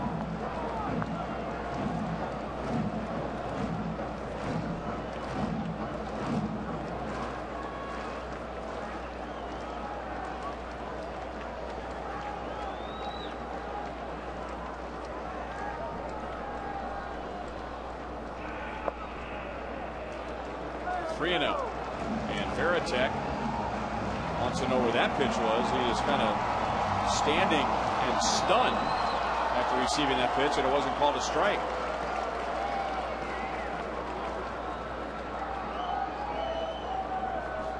If that would have happened last night, Veritek would have gotten a lecture.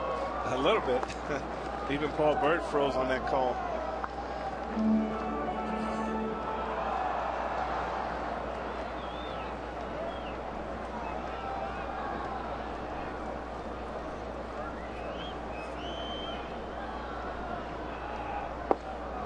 Full count.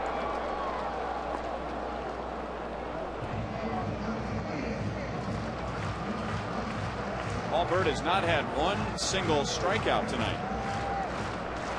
So 3 walks and 6+ innings. Everything else put in play.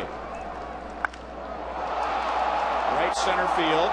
Long run Ellsbury to the track to make the catch. DeJesus has plenty of time to go back to the bag and move up to third. So Billy has benefited all year from spacious Kauffman Stadium and hitting all those doubles. This time the ballpark worked against him, and it wasn't quite enough for a home run. Well, it held up. This one was more high than when that line drive. He really stayed behind it and hit it well. Trouble in a lot of ballparks in the American League, but Ellsbury runs this one down.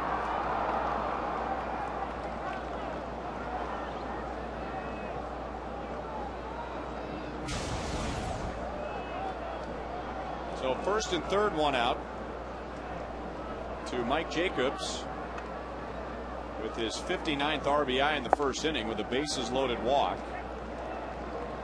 Later came around to score in the inning. Otherwise 0 for 2. And if he can hit a fly ball, there's an RBI out there for him.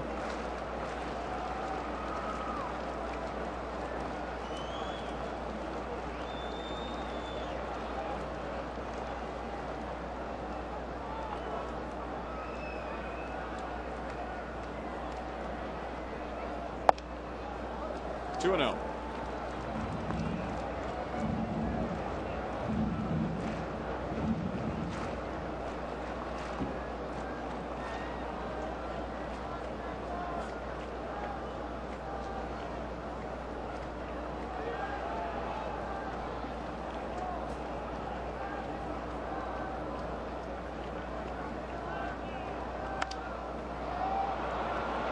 Not very deep, but it's a difficult play. Gonzalez makes the play at short. A very difficult play at short, and maybe went out thinking that he was going to get some help from one of the outfielders. Well, the ball didn't seem to travel quite as far as Ellsbury thought it would be, and Gonzalez realized that when he made the turn, he actually had overran the ball, so he had to come back and try to make a sliding catch on his knees, and to his credit, was aware of the situation, got rid of the ball quickly, tried home plate. I don't know if that play is going to make a highlight reel, but that was a hard play. It turned out to be one. Man, falling down to your knees, getting turned around, and then making a palm-up basket catch. So you turn around and say, where are you, left fielder?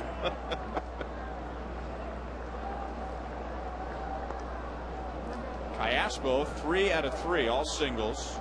Driving in a run in the first, his 20th of the month. What would Callaspo have done had Alex Gordon not been injured early? You had Tien, Betancourt, Tien, Lundquist battling for the second base job. Tien apparently won the job coming out of spring training, and we were wondering where was Callaspo going to get his at-bats, where was he going to get his innings. And Alex gets hurt, and all of a sudden he's at second base. Tien goes to third base. And now this is the end result right here. So if Alex doesn't get hurt, who knows what Alberto Caspo's year would look like. That's a great point. And I'll admit, you and I are asked to go on talk shows and talk about the Royals. And before the season began, I said that if Alberto Callaspo is not playing every day, I don't know what his role is with this team. I mean, yeah, he can pinch hit, but he's not a fast runner, so he could pinch hit, but then you'd have to bring in a pinch runner for him.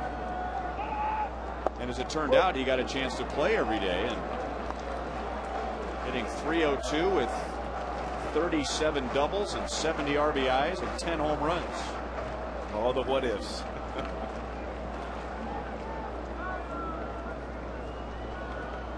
.70 RBIs this decade is the most for any Royals second baseman.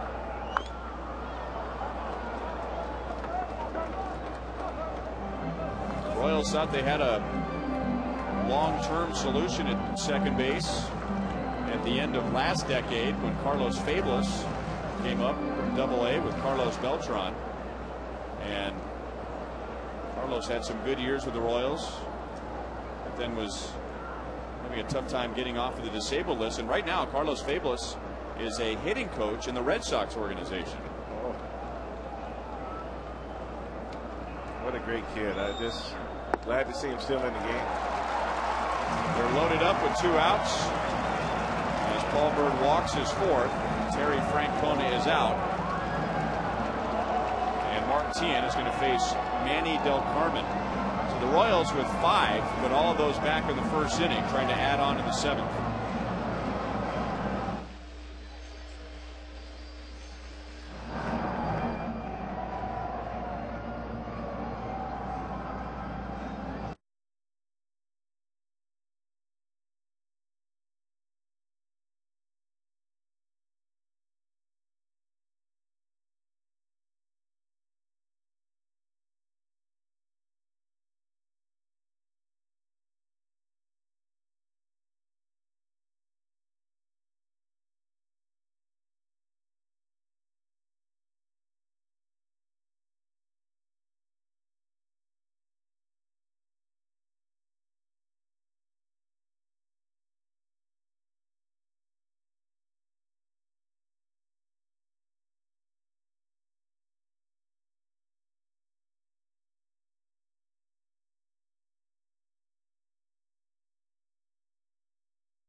in the bottom of the first.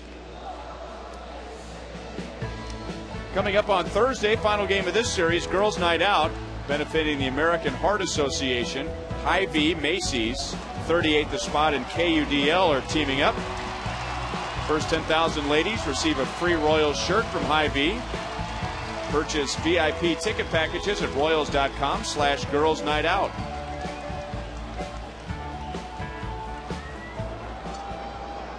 So Manny Del Carmen is going to try his luck again tonight after giving up 3 runs in less than an inning last night.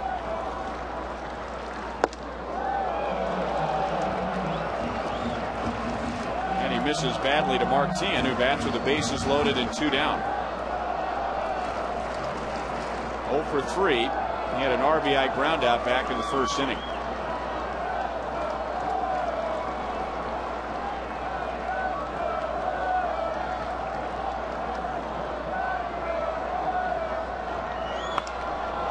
Center field and right at Ellsbury. The Royals had a chance to add on, but they strand 3 in the 7th.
One earned run in his last 35 innings.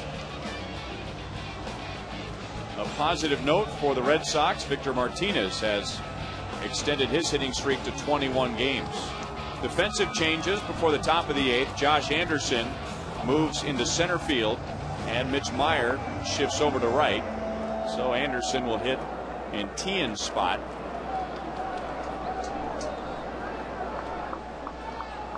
And Ramon Colon trying for the second time in the last 3 games to give the Royals 2 innings out of the pen.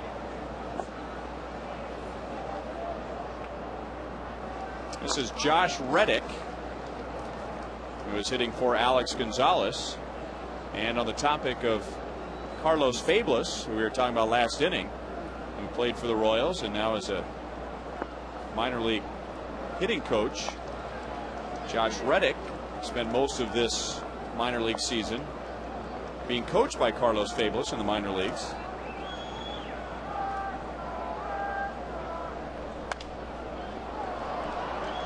Two balls, 1 strike.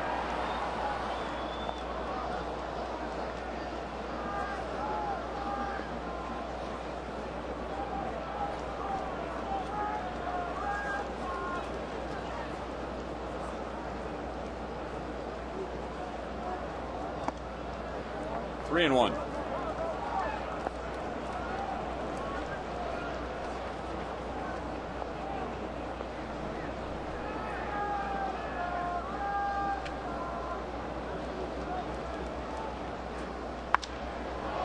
Hit hard to center field. But Anderson has plenty of room for the out. So 4 up, 4 down against Cologne. The Kansas City Royals, the state of Missouri, and Fox Sports Kansas City have joined together to encourage young people not to smoke, because once you start, it's hard to stop.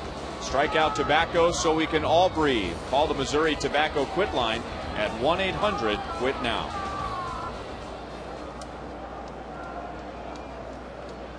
Jacoby Ellsbury was 0 for 3 against Greinke.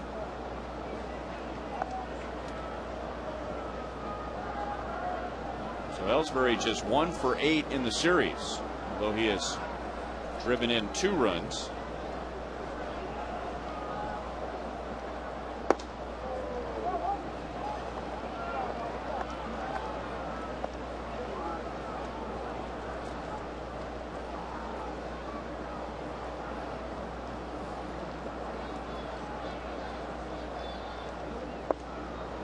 Three and 0.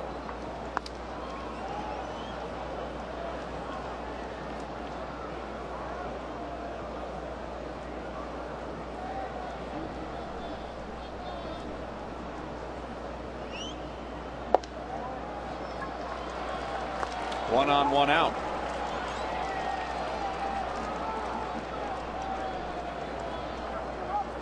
Let's look at the final tally tonight for You Call It, presented by Sprint, your favorite nickname for the curve.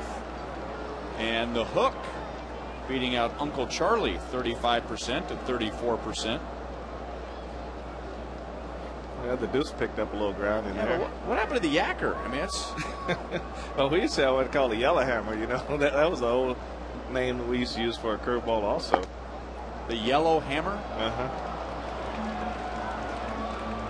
After missing badly to Pedroia, Miguel Olivo wants to go out and talk to Roman Colon.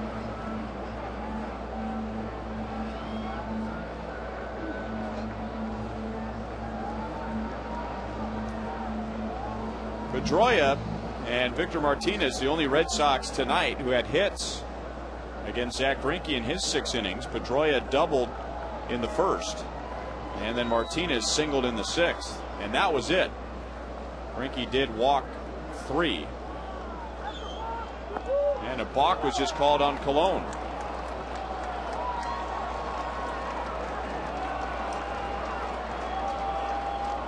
So no argument, no protest, so Colon obviously knows exactly what he did.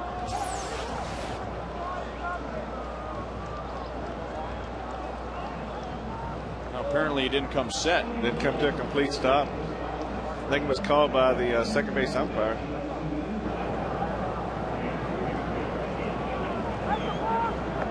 That was a little pause there. I mean, he didn't let his shoulders drop, but he did come to some kind of a stop. It wasn't one continual motion to the plate. There's a hesitation right there. So no pitch.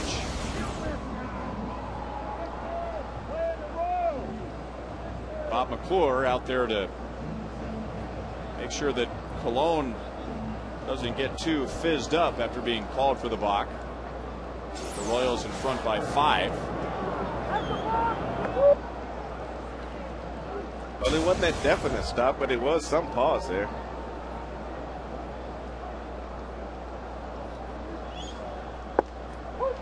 One ball, one strike.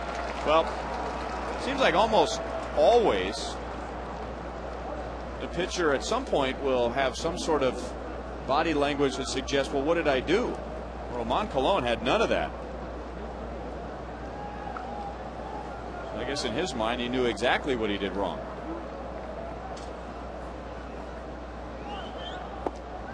Two and one on Pedroia. He got a pretty easy first inning out of the chute. This one he's been struggling a little bit with control and command, and sometimes trying to overthrow just a little bit to get you out of rhythm. And right now he's overthrowing his slider and his fastball.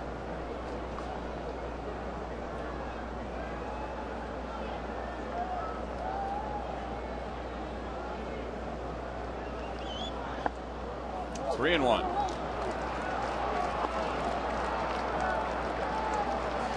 So Colon retired the first 4. 3 up, 3 down in the 7th with 2 strikeouts, and now the walk, a balk, and Jamie Wright, who pitched 2 scoreless last night, warms up quickly in the bullpen.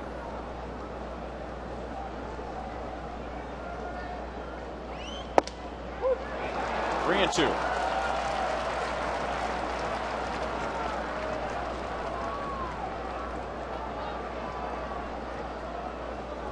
Can you name the last most valuable player as an American League second baseman prior to Dustin Pedroia?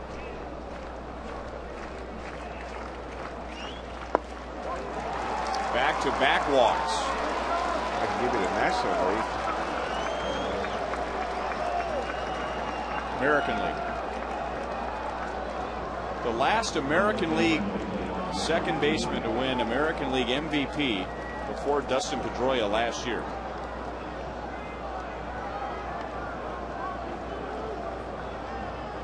So 2 on, 1 out, and now Victor Martinez, who has driven in 100 runs this year for the Indians and the Red Sox, and with his single in the 6th inning has a 21-game hitting streak. Yeah, a lot of names are running through my head. You know, Alomar had some good years. Runners go, and Olivo couldn't get the grip. The 2nd and 3rd, 1 out. Roberto Alomar kind of sticks in my head as a potential MVP candidate. You got to go way back. It just pretty much caught him sleeping right there, right? Just a high leg kick, took advantage of it. And usually you don't see that with a left-handed batter at the plate. And Miguel had a clear lane to throw, just didn't get the exchange out of his glove. That's number 64 for Ellsbury, which leads the league, and number 19 for Pedroia. Right side, Butler gloves it. The shutout is over, but the Royals get the 2nd out. Martinez with his 101st RBI.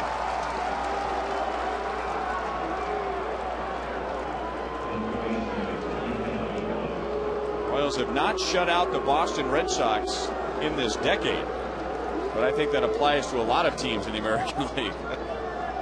Ryan, getting back to your answer, I'm going to put my hat on Paul Molitor. What year were you born? 50. You were 5 years old the last time an American League second baseman won the MVP, before Pedroia won it last year. Jeez. Well, since I was 5, then I shouldn't know.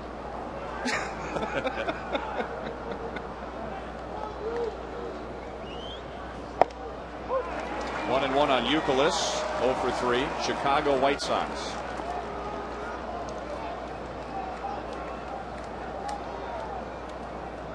Nellie Fox. Nellie Fox. From 1955 through 2007, or I should say 1956 until 2007, no second baseman won the MVP in the American League. Cologne limits the damage. Red Sox get only 1 in the 8th.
Scoreless was pinch hit for in the top of the 8th inning.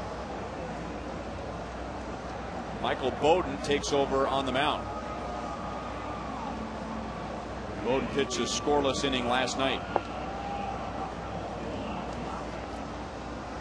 You can visit the online pro shop of the Royals at Royals.com for the largest online selection of official caps, t-shirts, jerseys, collectibles, and more. Shop 24 hours a day, 7 days a week.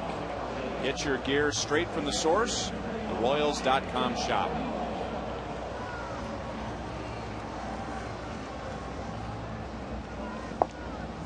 So the Royals coming up with 5 in the bottom of the 1st inning. Haven't scored since. They had the bases loaded in the 7th inning. And earlier in the inning had runners at 1st and 3rd and nobody out. And run able to add on. Miguel Olivo, Alex Gordon, and Yuniesky Betancourt coming up in the 8th.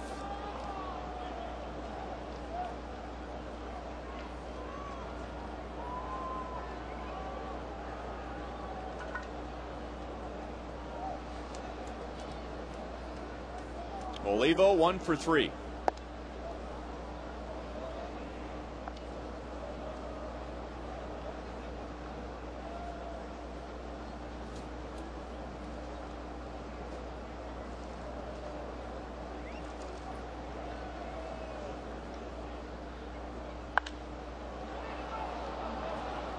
If it comes down, Jason Bay is there.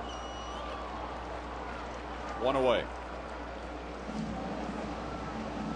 That might have challenged the roof of the Metrodome if we were in Minneapolis. Our next broadcast in high definition is coming up for Game 3 of the series tomorrow night with Luke Hochaver going up against Josh Beckett. Coverage starts at 6:30. Royals in high definition brought to you by Time Warner Cable, where HD is free with digital cable.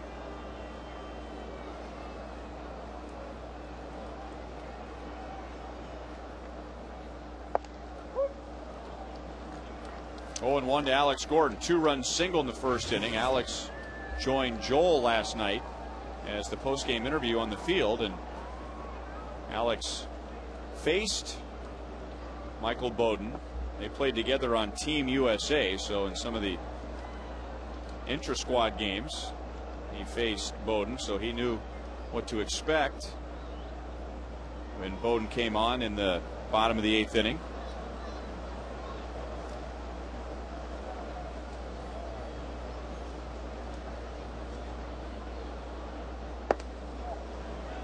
Two and 1.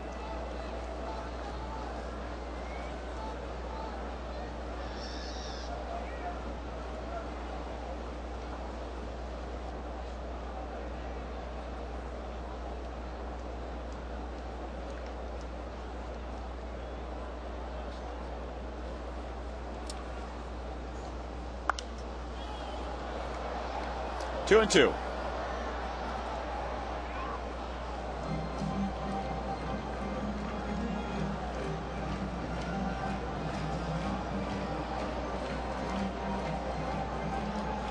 The 2005-2006 draft was very good for the Red Sox. They got Michael Bowden, and in the next year they got Daniel Bard, hard throwing reliever out of the bullpen, who also pitched last night.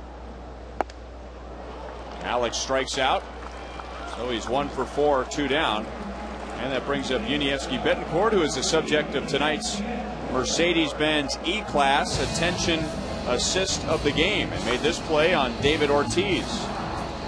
Well, this is that high vertical right here, and then this end of the inning, he's sitting right in that perfect spot. And all you do is take a couple quick steps to go straight up, and then you make that play. I think I got him by a little bit. I think so. That was back in the top of the 6th inning. Frank's play was back in 1932. they didn't have color back in those days. I told you when I was born. That was back when all the fans would bring their horse-drawn carriages to the game. All the sundresses, big hats. Yeah. all the picnic baskets and put a blanket on the hill, watch the game. Ellsbury charging in center field and gets Betancourt. And the Royals are down in order in the bottom of the 8th.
Paul Splittorff up in Rival Sports Bar.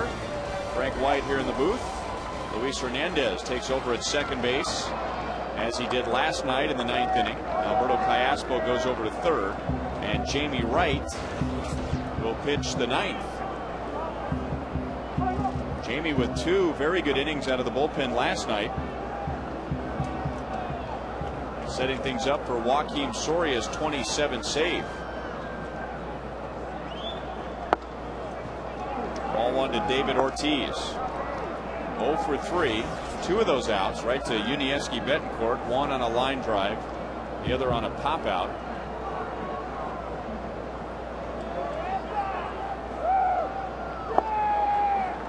Two balls, no strikes. So it is not a save situation. So Joakim Soria is not needed yet. But there's the answer to our question earlier. Would Soria be available for a 3rd straight game? And the reason that became a question is because Soria has not only pitched in 2 straight games, but on Thursday in Chicago he pitched an inning and 2/3. 3 balls, no strikes to Ortiz.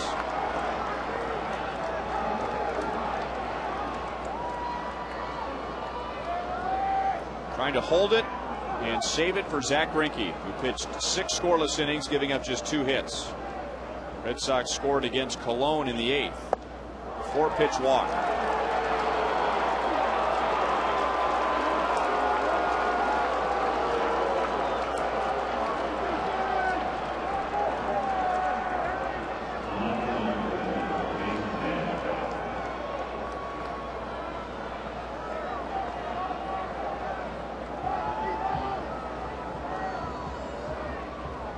Trey would love to give Soria the night off and have him available for the next 2 games of the series. You figure if Joakim gets in there tonight, even if Joakim warms up quite a bit tonight, you wonder if he's available tomorrow. Probably not. 5 straight missed by Jamie Wright.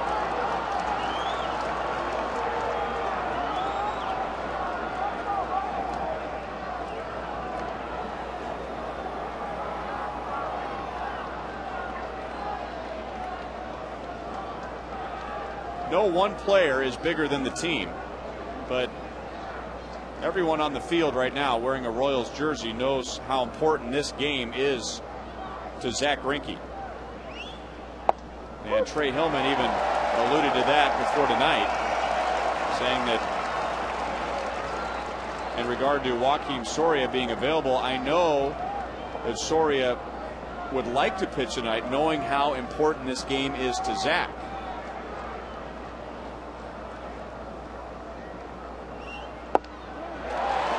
Very late swing by Jason Bay. It's 1-2. Well, in their minds, this game is huge because they know what's at stake in this game, especially being where they are in a 5-1 lead in the 8th inning here, and they know how important it is. So maybe that's Jamie just trying to be too fine and really just going out and just letting everything go out over the plate and letting things work for him. Just a little low. I kind of think Trey probably would hesitate to bring him in unless the Red Sox score a run here. It's kind of hard to ask him to get 6 outs tonight. He'd like to see Jamie Wright take care of the Red Sox in this inning.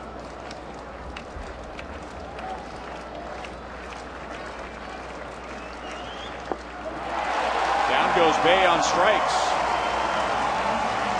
for the 149th time. One away in the 9th.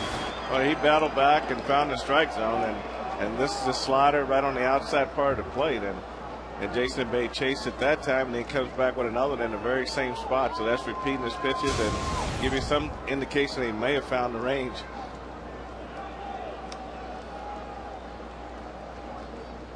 Now J.D. Drew on the outside, 0-1. Drew 0 for 2 on base with a walk in the 5th inning.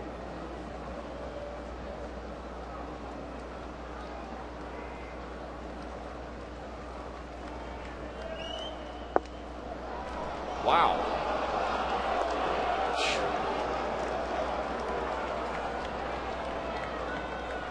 I don't know if Jamie Wright can make a better pitch than that pitch right there.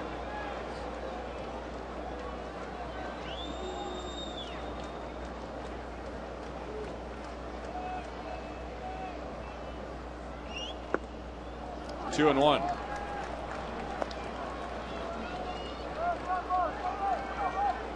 Well, it's interesting that Kyle Farnsworth hasn't come into the game, with Colon going 2 innings on Thursday, Wright going 2 innings last night, and then Colon 2 innings again tonight, and then following up with Jamie Wright. That's a lot of work for Colon and Wright over the past 3 games.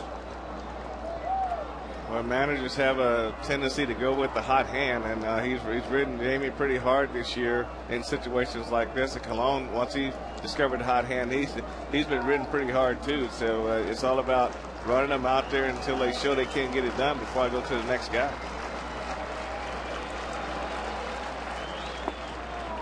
3 balls, 2 strikes.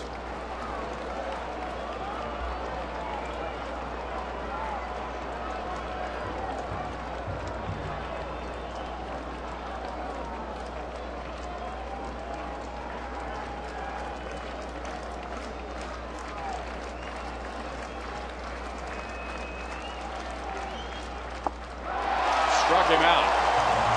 So a walk, and now back-to-back strikeouts. And the Royals are 1 out away from handing Zach Greinke his 15th win of the year.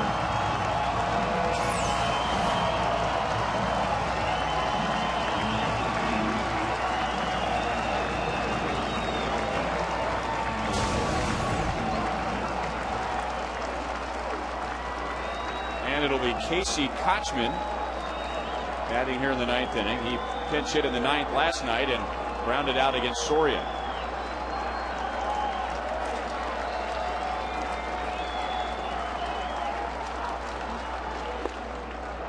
Well, if anything, Jamie Wright's ball is moving all over the place. He's got great movement, Ryan, and this is a big save for Soria if he doesn't have to come in this ball game. And like you say, threw a lot of pitches warming up, and you have to wonder what that would happen, how that would hurt him going into tomorrow's game also. To the right side, Butler didn't get it. And then Luis Hernandez was almost decapitated by first base umpire Ted Barrett.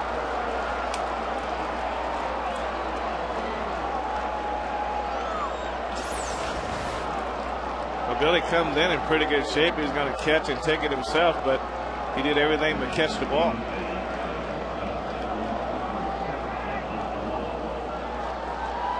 So you can see right there, if you take another look at it, the one thing he did wrong was he picked his head up. Watch when he picks his head up right here before the ball goes in the glove. And when you do that, very rarely you're going to catch the ball.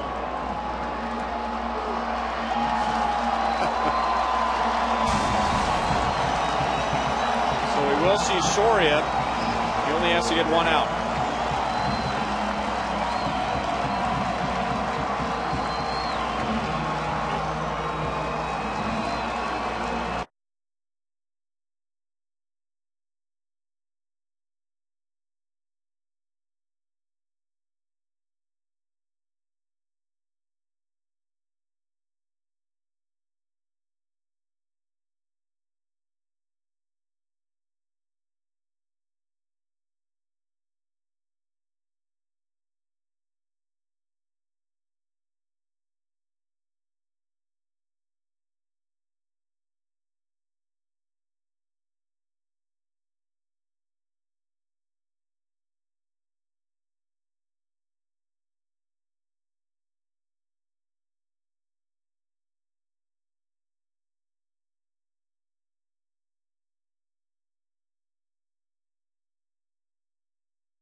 To use the executioner tonight, with Soria on for his 28th save.